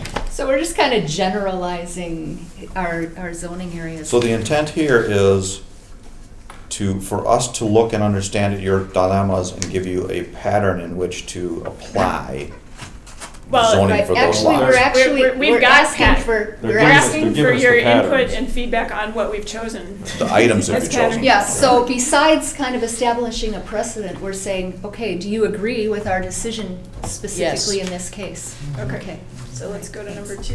Okay. Yeah, because Now- what we're gonna do, I think just to remind everybody, because we all need to remind ourselves at the staff level, is we're not moving forward on any kind of public hearing or, large meeting or anything like that until we've gone through all the towns. So we're starting alphabetically with Bailey's Yeah. Harbor, and then it will move through it, and once we've gotten through all So 14 Claybanks of is them, next, or Brussels is next, I'm sorry. then we'll do a meeting, because we want to make sure that we're consistent. I mean, maybe something that we all think makes sense now, when we get to a different town, we go, oh, that really doesn't work. We might 'Cause need to if- redo yeah. 3 other things in 3 other towns, and then. Because if we get that crabby town chairman in Bailey's Yeah. Harbor Yeah. to agree, everyone else Get will him taken anyway. care of. Well, of get course, him off our backs. we did have this meeting today because we didn't think he was gonna be here. Oh, okay. All All right, right, so so number now 2. we've got category number 2 comes under where we've just kind of made some decisions again to try and keep the whole parcel together, even though you might not, I mean, here here, there's just all these parcels. Number 2 represents Yeah, go to this your whole stretch of parcels. There's only this little upland area next to the road where it was probably filled that's actually zoned small estate right now. The rest of it is all wetland right now. Yep. wetland. So rather than cut this parcel in half and keep This is the only the small estate on the Right like now, this is eastern all couple map hundred feet or wetland. whatever, And you and wanna knowing change this it is to all a wetland wetland? anyway, we could have cut that off and said, okay, part of this should be zone natural. But But- since the lots are so small. But, yeah, the lots are small, many of them are owned by the ridges anyway. It really, I don't think there's gonna be much. Anyway, we're just saying, even though it's a small piece here, we've gone ahead and made the decision to call that all small estate. It's all basically wetland anyway, so it's not an issue, but rather than split those parcels and call partly small estate and partly natural, we just keep the zoning that along the highway. So on this map, what's the wiggly yellow line represent? Number 2, That's that the wiggly wetland yellow boundary. line is the Okay. I want to wetland. make sure. And it's on the east side, you can see the little dots. That's, that delineates our wetland, the yellow line with the dots. So, It'll stop. so basically, I don't know if anyone has any thoughts on how we did that, how we Sounds just. appropriate. Yeah, we just decided to do the whole parcel. Okay. Number 3 is also one of those questionable ones that kind of looks like, gee, maybe, since part of this, it's a pit. This is the existing quarry that was rezoned from natural area to countryside a The while most back. recent one?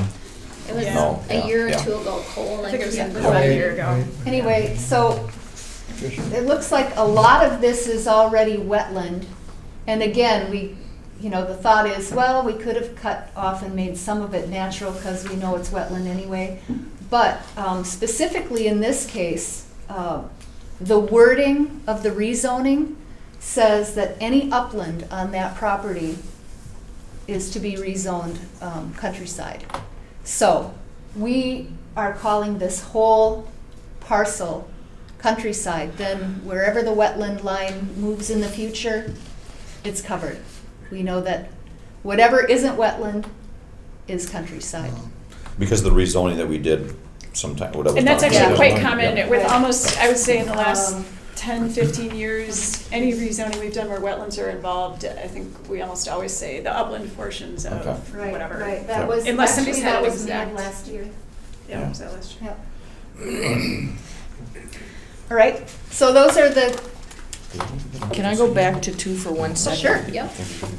I understand that the dots show us that, the dots over whatever show us the wetland.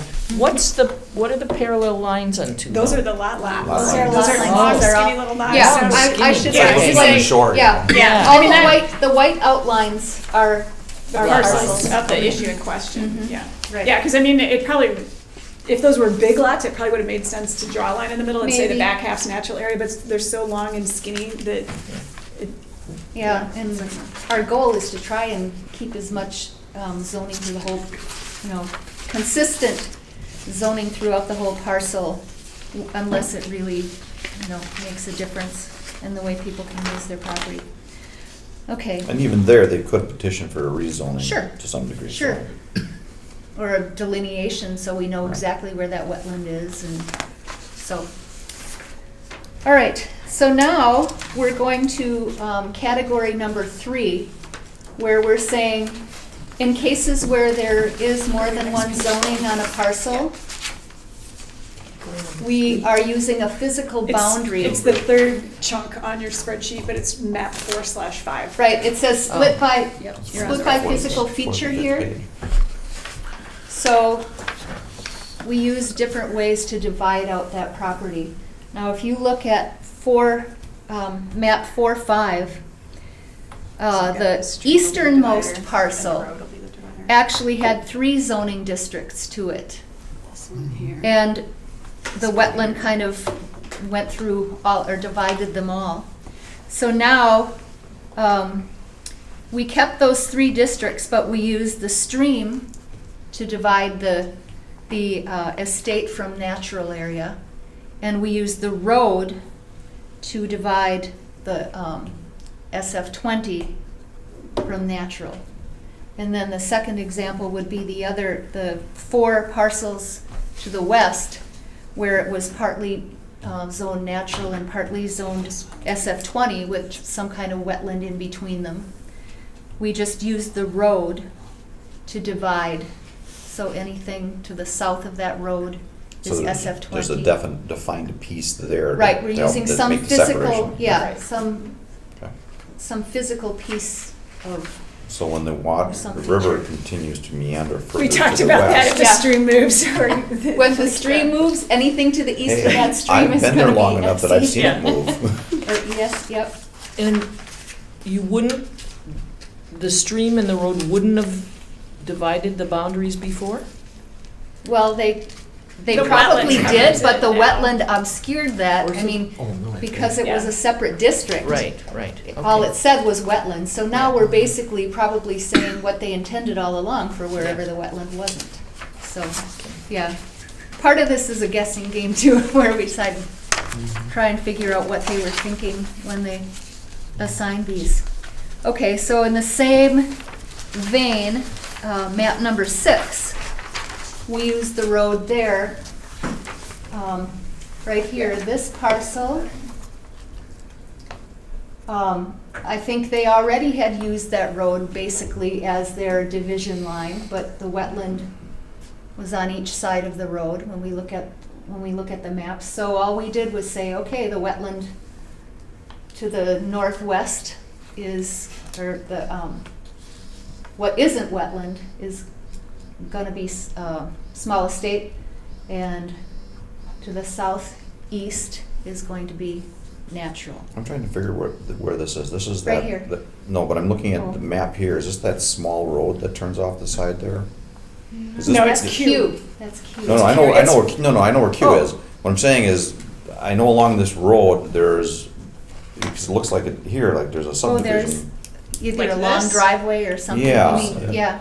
If this is the place, I'm just trying to place physically where it is on Uh-huh. Q. That's my area up there. I live right Are you here. talking about this? Are you looking at Number number six. 6? This would have been considered wetland? Where that little That's finger all sticking I over live up. right there. The yellow Uh-huh. dots. But if are we all- want, You know I live right so- here. No, I don't want to So either. he wants to know Now what you That the can- finger. property actually Only is. if, Isn't- this is only gonna be if the wetland moves. Don, this isn't way, there a road going back then through what's there? underneath would be It shows small a little estate. road, Well, so that's what I it's still thought gonna from the be picture. I mapped as can't quite wetland. tell. Yeah, yeah. Looks as if it's just a Oh, driveway. I don't right. think What it's we're even a doing private here, no road. one's I don't gonna remember see being unless And the I wetland. put the, Okay. put the label okay, right over Because where right there now we might have be a puzzle house. pieces, Well- and if the wetland moves, we have nothing there. Okay, okay. So yeah, if you look at There's this. there's this like a will little help too. triangle out there, Yeah, and that's what this is. that's what I probably. thought.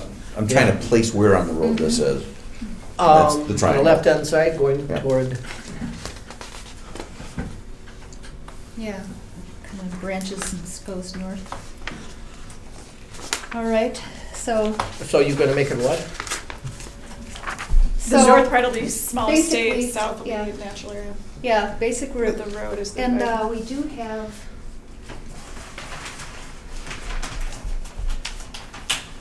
the original map that we used for, to try and get some insight into what the thought was for that area. So these are the 1995 hand. Right, and they already had it, yeah, kind of Could you split. move it off my microphone, please? Pardon me? Could you move that Oh! off my microphone? Sorry. Thank you.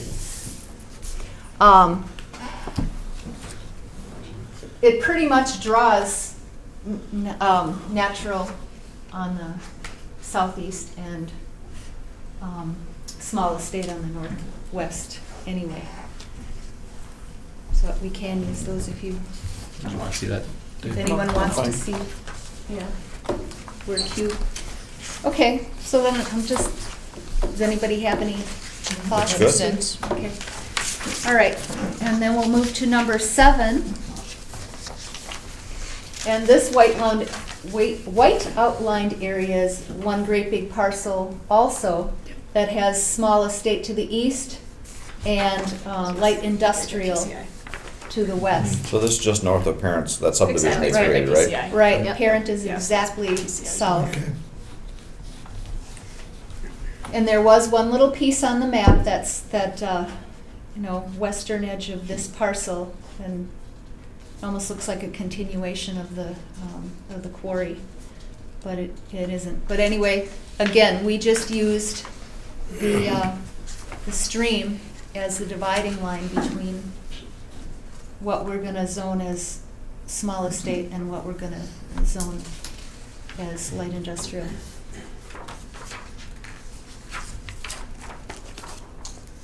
Okay. Moving on your spreadsheet now, we have 3 maps where we basically had to do an arbitrary split. There wasn't any physical feature that allowed us to make a nice clean division. So I tried to line up like parcel lines or roads or something that gave us an idea of where to split. So now we've got, this is a long, narrow parcel here. There's Heartland on the east.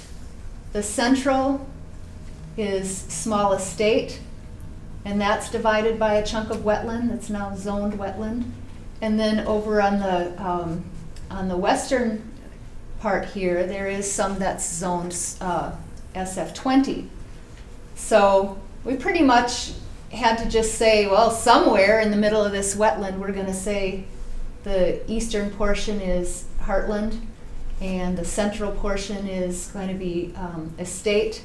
And then somewhere else, we had to just kind of figure out where we want to guess. Again, somewhere in the midst of that wetland, we're going to put another arbitrary line that says, okay, to the west is SF20. Yeah. So what I did in this case was to just, you can see the parcels below. I just lined up that arbitrary line with the parcel to the south. I used that same parcel line and just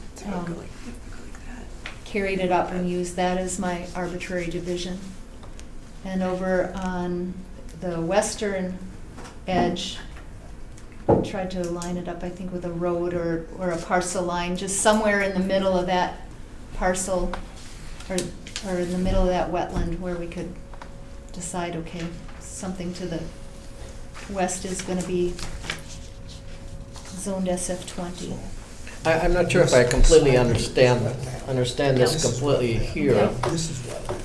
So you're putting an overlay over a There wetland? and another Oh, big okay. patch Yeah, what here. we're saying is So what if we were the, to shift, well, yeah, we're what the gonna say that- DNR considers What it will wetland right become now. if it's no longer We're, wetland. Right. And see, because right this now, is we only, have uh, more like, estate.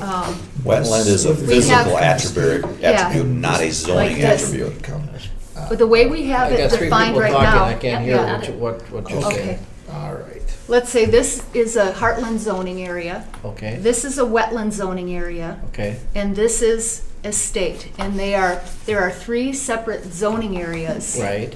But now what we're doing is we're saying, we want to take this zoning, all the zoning for the whole county, and kind of float it above, because when this line changes, That is, okay. we want to know how to divide that line in between. So what we're basically doing is lifting this out, shoving these 2 zoning areas, or expanding, not really shoving them together, but expanding these 2 zoning areas to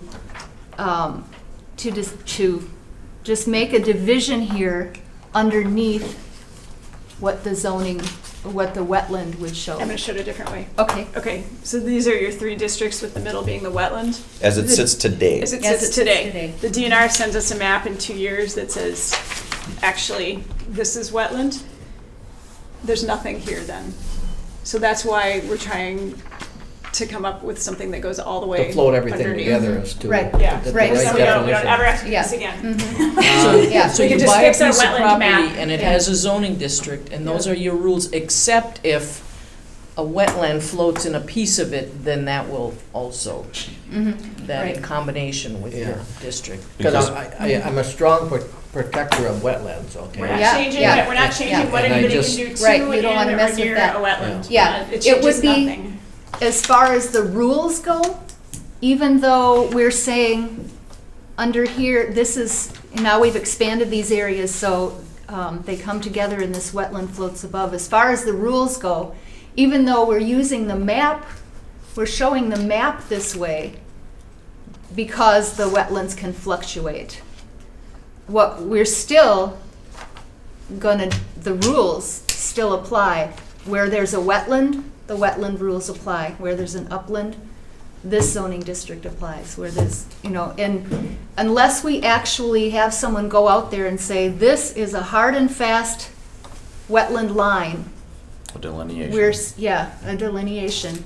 We're always gonna have this kind of, well, the wetlands, we think by looking at the air photos and the soils and everything, we think the wetland is here.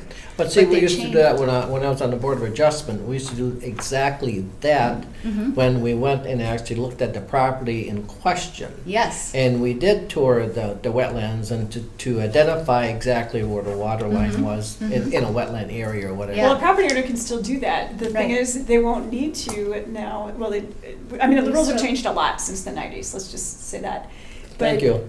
well, no, I mean, Haven't we all? and it's not in any way making it less protective. It's making it easier for property owners so that property owners aren't having to pay to fix our maps, is what it comes down to. Okay. So when staff go out in the field, no matter whether we're doing cross-hatching overlays or the way we do it now, if a zoning administrator goes on a property and it's not actually wetland, we can issue a permit for whatever it is the person wants to do. And if the property owner disagrees with where we call the setback, fine, then they can call in their own private delineator and we'll see what the DNR and the Corps think. And I as mean, far as thank the you for line, that so. remark, because But- back then, we had to try to figure out, because you had a DNR letter that said that it was okay, and it wasn't okay, that it was a wetland, that you could build there and so forth. Well, that. Do they still send them to the BOA?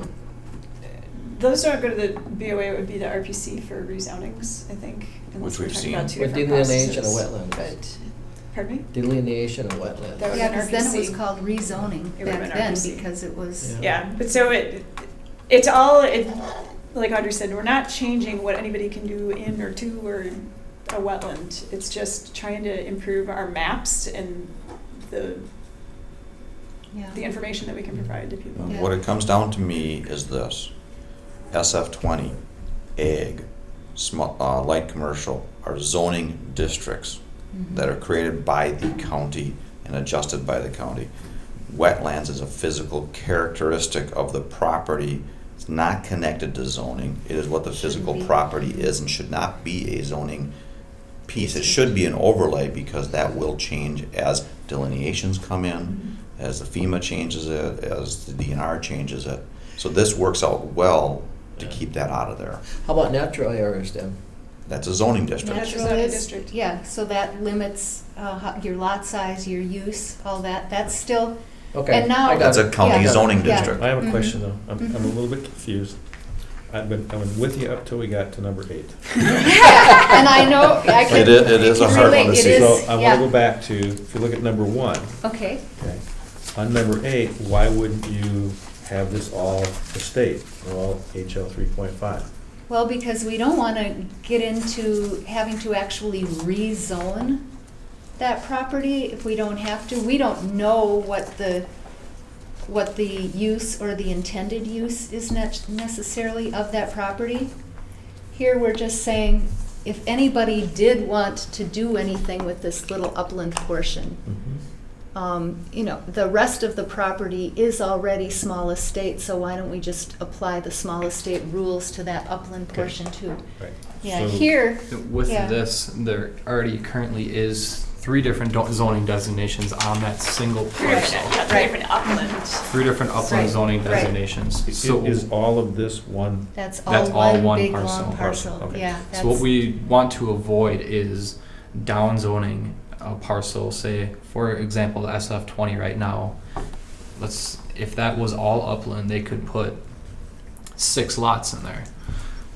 But if we would downzone them to an HL 3.5 or Heartland 3.5, they would be They would not. they be would have able to- less allowances for lots there. So we're trying to avoid downzoning properties, and this is where we came up with our lines, arbitrary line. Well, based on in this example, that's where that lot line was below there. That's, yeah, that's. So for example, the wetland setback is different in the small lot residential districts than it is in like Estate and Heartland and Natural Area. So I don't know whether there is or whether anybody would be planning on putting a house in this little spit of SF20 that comes off of Elm Point Road here. But if we made the whole thing Estate or Heartland 3.5, that might affect that person's ability to build on what, to this point, that little upland spit has been zoned SF20. Yeah, we don't really want to take anybody's options away from them, we just want to. So then are you stating then that you're starting with Bailey's Harbor, and you're gonna go through all the different townships, that in no way, at any point of time, on any piece of property, that you're not gonna downzone?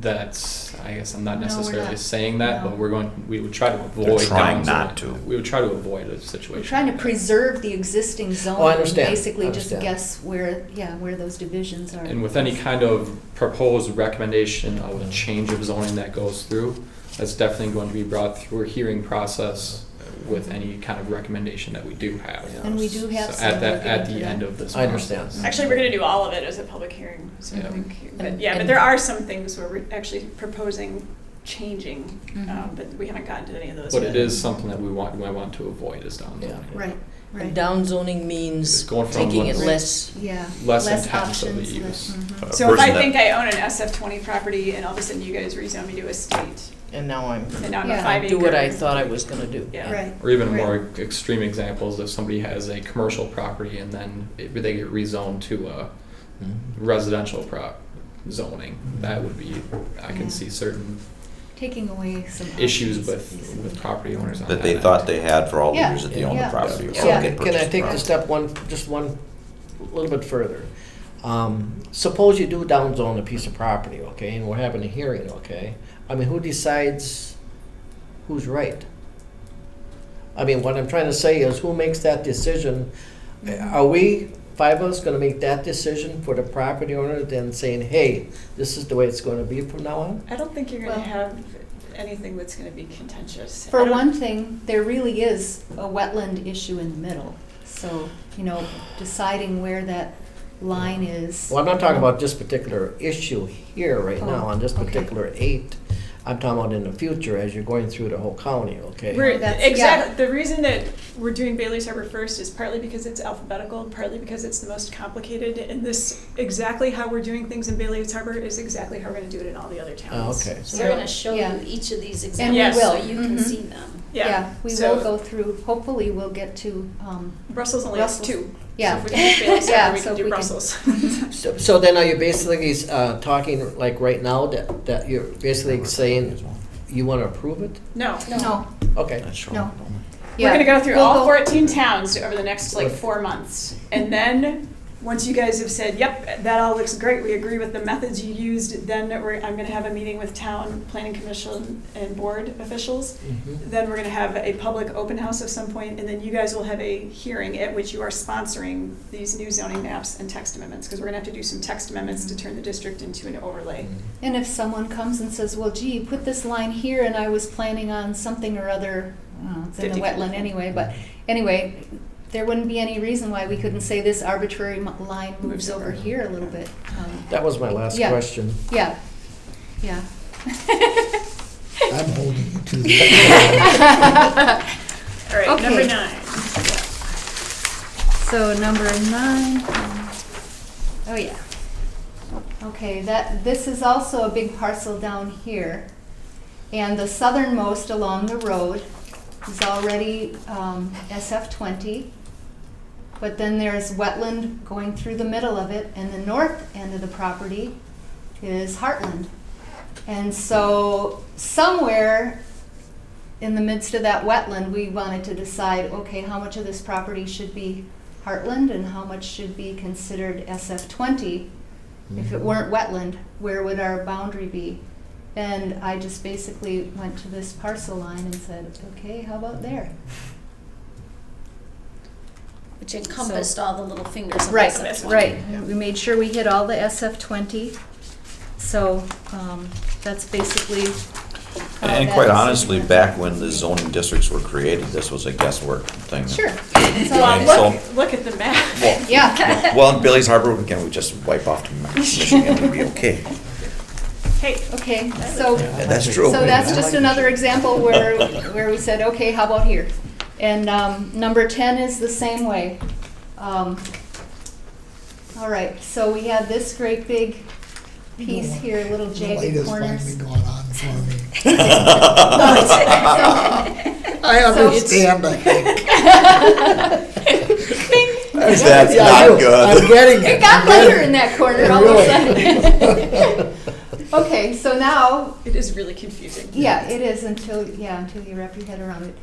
There's a big parcel here, and the north corner is estate, and the south edge is Heartland. And so again, we said, well, somewhere, if it were all upland, where would we have put that line? And I just said, how about here? Let's line it up with that parcel line. And that's basically, as scientific as it got. So, again, if somebody has some issue with that, they certainly, it's not etched in stone. We're just saying, here's our suggestion, and here's what, how we'd like to consider the zoning to go. No, I think the simpler the decision was made, the better off everybody's going to be. Well, and the nice thing, Audrey mentioned it earlier, and we've talked about this before, she, for a variety of reasons, has been redoing all our zoning maps based on parcel. So rather than having a polygon of countryside that Right. encompasses 20 parcels, now we're gonna know exactly where the lines are on every parcel for where the zoning boundaries are. So it's gonna be really nice. Yeah.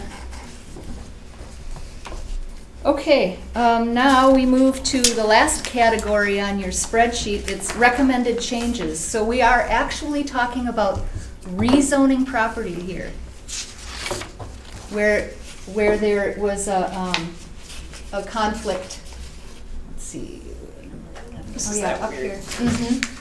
Up here, there's a triangular piece. Part of that, just along the road here, is zone natural. This area, just that little sliver. Am I doing the right thing? Yeah, you are. Yep, It's- you are. Okay. There- And there. here, since we feel it's probably wherever there's going to be any This was natural area. construction or any development is going to be down in here. So we are suggesting that we just call this whole parcel estate. That little natural area up here is basically just where they built up the road anyway. There's, the dividing line was someplace, see this little thin spot here? That was zone natural. And there's nothing you can do with it anyway. So we're just saying, okay, we are actually talking about taking that from natural to estate now. But it's a small strip. So it'd be changing the entire lot from Right, portions we're of two items, Right, natural we're and saying- estate, and going to purely estate because the small portion that's natural is kind of a moot. It's not big enough to do anything with And anyway. it might, if the wetlands moves, it might become It of might. value. Mhm. Where's number 12? Number 12 is, it's way over to the west corner. You realize it's simple minds North live of inside Kinder cities, Lake. right? Is it Got got it. 13 on there? Oh, okay. Yeah. All right, so we're asking you to sponsor that little rezoning where we're saying it's just such a small stretch, can we call it all estate? It's not, The actual asking to do that, though, would come up as a separate later. thing towards the end Mhm. here. But once we we're go through saying all the this, public- I think what this we is would our do- thought process, let us know if you think Yeah. that's an issue, because we are gonna try and set a precedent here where a small piece that can't be used for anything anyway, if we can call the whole parcel one district, it just kind of makes sense. And frankly, to do the that. property owner would probably prefer to have estate rather than natural anyway, We're because guessing, yeah. there'd be smaller setbacks and whatever, if they ever actually were able to build on that Mhm. chunk, but it's basically road right away. Yeah, I don't think there, yeah, probably. Okay, now the next three maps, this is 12, 13, and 14. We'll look at 12 first. They're, these are all owned by Nature Conservancy or Land Trust or Ridges. some, yes, or ridges, some conservancy agency. So 12 here, we have a little bit of natural in this corner, and this, these two parcels were at one time, this parcel was zoned countryside, and so was this one. This little piece of this parcel was also zoned countryside. There's a chunk of natural up here. So again, we could say, well, let's make the stream the division. We could call this side natural, and we could call this side countryside. But it's a little island. It's owned by a conservancy group. Why don't we just call it all natural? I did email and get responses back from the Land Trust and the Nature Conservancy about this project, and they had a lot of questions, but they didn't end up, after I answered all the questions, having any concerns about anything that we were talking about doing. Because they want to keep it as natural as they can anyway, so we're basically saying. Well, they're not go allowed to ahead. build on it to begin with, so Right. as long as They are, actually so- wanted it like a whole separate, what would have been a whole separate project and everything else, and I said, no. Yeah. Not doing that, but you guys are protected anyway, so, Mhm.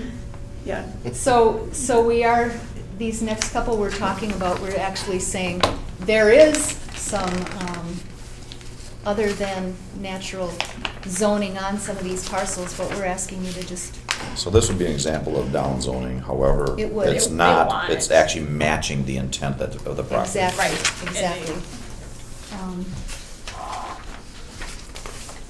13, the same thing. Up here, we had these little pieces of natural in here and one tiny little corner of estate. But this, I think this is owned by the Ridges It's the too. Ridges, Yeah. yeah. So we're just saying, let's call that all natural. Isn't this back to It back meets to the where that, intent anyway. where is the, We're close to where we core? were. Okay. Yeah, They're numbered, yeah. the way she grouped them by like kind of Yeah, I how wanted to we group, made the so it'd be Oh, yeah, yeah, yeah. easier So, for you to yeah. kind of understand the thought process more. Yeah, so we're bouncing all over, but No, we are the way we're simple-minded handling people. some of these things is the same, so. All right, Last one, I the think. last but not least is this parcel right here, also owned by the Ridges.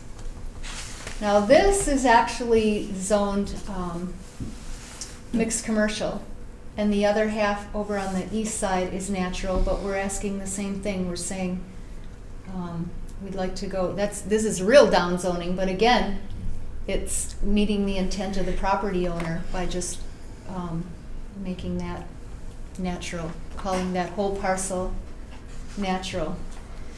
This is probably the biggest leap. So as an example there then, if they someday wanted to put a little educational thing there, they probably couldn't?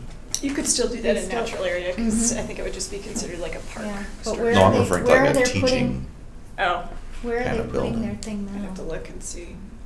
I Yeah. did specifically Yeah, point downward. out, I described the Downward. process generally to all three Mhm. groups, and then I specifically pointed out that parcel to Steve. Yeah. And I don't know that I actually heard back from him, but I haven't heard any objections. And like I said, Right. this is gonna be a several-month process, so Mhm. they can give Probably their thought he input. had some time. Yeah. But even so, say they had to sell this off at some point. They were out of money and they had to sell that piece off. There's nothing that says somebody couldn't petition to rezone it if they thought it should be used for something commercial again, right across from a residential area. But it's kind of a little island unto itself now also because of rezoning. This Yes. whole section was mixed commercial at one time, and then these parcels rezoned to residential. a long time ago. They're number 2. Used to be an airport there. Really? I'm trying to figure out where the That's airport back- was. that's That's back over here, further wasn't west. it? A stretch, yeah. I have 1997 is when that rezoning took place.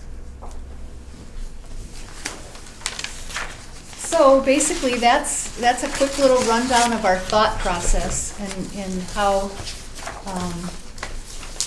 we're approaching assigning just zoning districts to the map. That's pretty. And if everybody thinks that what we've done and kind of the groupings and method that Audrey has come up with makes sense, then That's how that we'll works well. proceed. It, like, Yeah, I think it makes Doing sense. this then for the rest of the towns. And there seriously are only 2 for Brussels if you want to do Brussels. Yeah, now. we've got 15, I don't know what you have to do to close up, but we could do one more. And that, I have just this little spreadsheet at the back of your maps that shows those 2.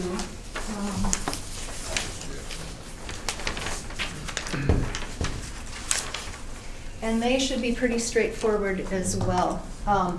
Oops, wait, where did it go? Wait, existing. Did you want to take this one? Yeah.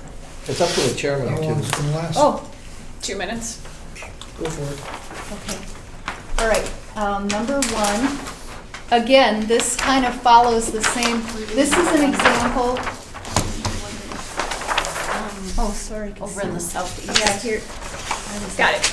Do I get to keep this? Yep, we got it. Well, You Can can, there's no reason you can't. And but that's not what It's not official, sir. It's not an official map, I know. so don't hang it up in the town hall.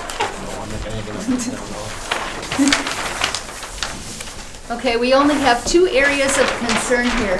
One of them is basically the warning we gave you previously, that all these Never- little, Hold it. You aren't gonna crease that, are you?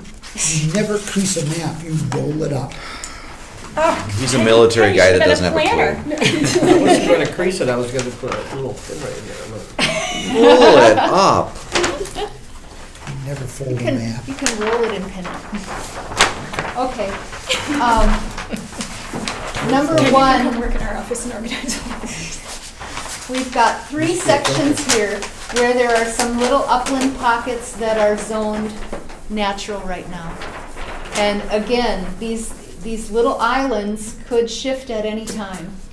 And we could say, well, okay, these are kind of natural, why don't we just make this whole chunk natural? But taking into consideration Brussels' agricultural culture, we're saying, why not just take those little upland areas and they can use them for agriculture if they want to, If they can get to him. If they if they can get to them, yeah. And also, that area is not even in our zoning jurisdiction. Right, So right. I figured. So, yeah, so this is all kind of, so we just said, all right, when we float the wetlands over the top, we're just gonna consider this all, we'll zone it all as if it were ag. That's Makes sense. Number 1, we're up. Okay. No, the only thing I can see that for people that have used this for years is that it's almost, when this gets done, I can almost see the GIS having to have a disclaimer right off the bat, make sure you turn on the wetlands We are going layer. to, you're not gonna have the ability to turn it off. That's what we Like talked to Tom in the- about. They in won't the even web know map? that they're turning on 2 Right. layers when they click on Right, in the the web zoning map, map. it'll show, Yeah. it'll just show right over the top and you won't know Yeah. the difference. For the Yeah. public use, what It's about the? purely an administrative Internally, we'll change. be able to Right. monkey around with both layers, but. Mhm. All right, now up here you can see that when the wetland changed last time, we kind of just assigned, okay, with the original map, there was a little chunk of natural here. And so again, I was just thinking, well, I'm gonna try and make as much of it ag as possible. But we checked, and I did bring Jeff has it. Forestville, okay. We checked Forestville. Right now, this is all surrounded by stream. And on the Forestville map, this is all natural area. That's first. Okay. And on our original map, it was all mapped as wetland. So what we're proposing to do here is actually use this stream All up there. as a dividing line between what's gonna be zoned as agriculture and what's gonna be zoned as natural. In which case, So this we're- dividing line is dividing the style of land on each side, including what happens to be another town. Right. So, Yeah. so that GA that's below the two Right. will no surrounded- longer be GA. Right, we're saying, recommending a rezoning, basically. And actually, our wetland maps used to show that as wetland, right? Right. So So we that don't was a even know pocket how- that we just kind of, Yeah. not arbitrarily, but reassigned recently, so it won't be a shock to the property owner as far as, they'll just be So- happy it's not wetland anymore. Yeah. Anyway, so that was what we were thinking made sense there, to Yeah, if you- actually call it if- natural. If you line it up with the Forestville map, it fits perfectly with going down Mhm. Forestville, so. It's right You here. have to- Here's oh. Forestville right here. So we're talking, Yeah. yeah, there's a natural area in Forestville that butts up against that little triangle. So Is we that thought it Anapee? made the most sense to go ahead and call that Is that the natural. Anapee? That turns into Mill Pond, Oh. Yep, General Pond is down here. Forceville Pond. Muck. So that's Brussels. Yeah, those are the only two. Hey, I mean, 2 out of Brussels- 14 done. And if you Yeah. think about all the work that Audrey's put into finding all these little issues, I mean, It's not too bad. but, it's you amazing know. that it only came down to that many. Yeah, well, Brussels is Oh, a simple sorry. one, obviously, because it's mostly, I mean, it's pretty cut and dry. It's Well, if they had agricultural, except for- adopted county zoning and thus adopted a county plan, their own plan, they might have all different kinds of Right, zoning yeah. districts They because of might, what they want mhm, to promote, but it Right, is what it is. so, All right, that's, so if that sounds good to everybody, we will proceed Good job. onward. Yes, very well done. Yeah. Yeah, my plan is a map or two. Actually, if all of them are easy, a lot of them are as easy as Brussels, but I'll be able to get through like 3 or 4 at a Right. couple of different meetings just over the next. and, Yeah, well, in Southern Door, we're simple people. and we didn't feel it was necessary to give you Simple-minded. close-up colored maps like we did in Bailey's Harbor for Brussels. Did that seem to be an issue at all? I didn't If it's- catch that, what'd you say? I said, we gave you a packet of colored blow-up maps for Bailey's Harbor, and we didn't for Brussels. Was it an issue? Did you find? Unless you have a lot of them, I think Yeah. about Well- 5, sure, but Yeah, well, hopefully this is a good illustration of what everything else that follows is gonna be like anyway, so. with the number that you had in the first time around, absolutely. Mhm, mhm. So But- from now on, we'll just do Yeah, the cover and- sheet with the spreadsheet. Okay, unless there's a Unless lot there's of them. some, yeah, unless And be there's able some. to blow Or if up there's muscle something that's better on the really screen. weird, yeah. Yeah, Okay, okay. all right, thank you, Audrey. and Yeah, Drew. thank you. Well done, well done. Yes. Okay, we're done with that. Go on to 7, the 2015 Planning Department First Quarter Financial Report. It was in your packet. If you got any questions, let me know. We're on target for revenues and nothing weird going on in expenditures, so, Everything is looking good at this early date. yeah. Any questions? Very straightforward. Okay, future meeting schedule. Did I hear you earlier say there would be nothing for the 21st? We don't have any hearings, but we had originally planned on bringing the telecommunications ordinance today, and then Grant couldn't come today, so then we said the 21st. Now he's not so sure about the 21st, but I think we should just plan on meeting on the 21st. If nothing else, maybe we can Go go through. through like 4 or 5 more towns, or Okay. whatever Audrey's got done at that All right. point. So no hearings, So but, then leave the 21st open. oh, Dave wants to meet at 3 though, Well, possibly. Which Dave? This Dave. The one that's David, I'm Dave. Oh, Oh, I see. No, I'm back to working in Ledgeville till, Ledgeville on Thursdays and through August. So if we can, I would appreciate changing it from 2 o'clock to 3 o'clock. If we can't, I'm fine with that too. It just makes it more convenient for me to be able to get here. Well, I think it's okay for all of us, but you know how hardcore Susie is. She just She's already said yes. said yes.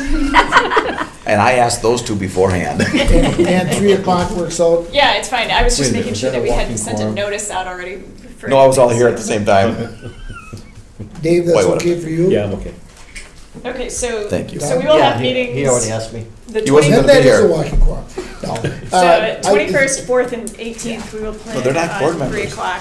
You don't have any hearings for the 21st. We believe you will have hearings for the 4th and the 18th, and I'm making the executive decision that we should not meet on July 2nd, please. Really, and I may I not, am very good with that. I Okay. wouldn't know the difference. So leave June 4th is definite, Yeah. and June 18th is yeah. probably definite also? Yes. And So, I may not be here for June 18th if it's the Okay. month, the week that We I And kind you're of- saying And I from- may not be here on the 4th, but that's, Okay, as long as we've got 3 or 4. Fourth. We've kind of got Oh. like half a dozen things floating around out there, but there's either This way. things that we're So waiting on. why are we or waiting changing for the time? towns. All right, so we're changing the time to 3 o'clock for you through what date? Through September? End of August. Even though he might not be here. Right, but the one when you're not gonna be here, what did you say, a might I don't or care. a for I sure? I think we should just leave it. I don't Just- want to, yeah. I'd rather just say 3 Yeah. o'clock from now till whatever it is, September, rather I would than rather like do that too. do the. That would be better Otherwise, than- my notices will get messed up. Yeah. If that's okay with everybody, until August, we will meet at 3 o'clock. Yep. Does that include May 21st? Or does Yes. that, Okay, yep, should we leave the 21st at 2? No, that would include May 21st. Okay, okay. then the 21st will be moved to 3. And, yeah, Yeah, from if this, nothing else, we'll just do wetland map review, but All I'm right. hoping to do the telecommunication stuff even if Grant can't come, because we both have read the 3. thing now 18 times. 3 PM. Till the end of August? Correct. Yep. So till September. Okay, Yes, I will be gone. That's okay. we're just still gonna leave go it. at 3. Yeah. Then I We'll sit here will and complain about it. entertain a motion to adjourn, I guess. I'll move. Is there a second to that? I'll second. Okay, second We by complain Susie. All in about him. favor signify by saying aye. Aye. Aye. And we are adjourned.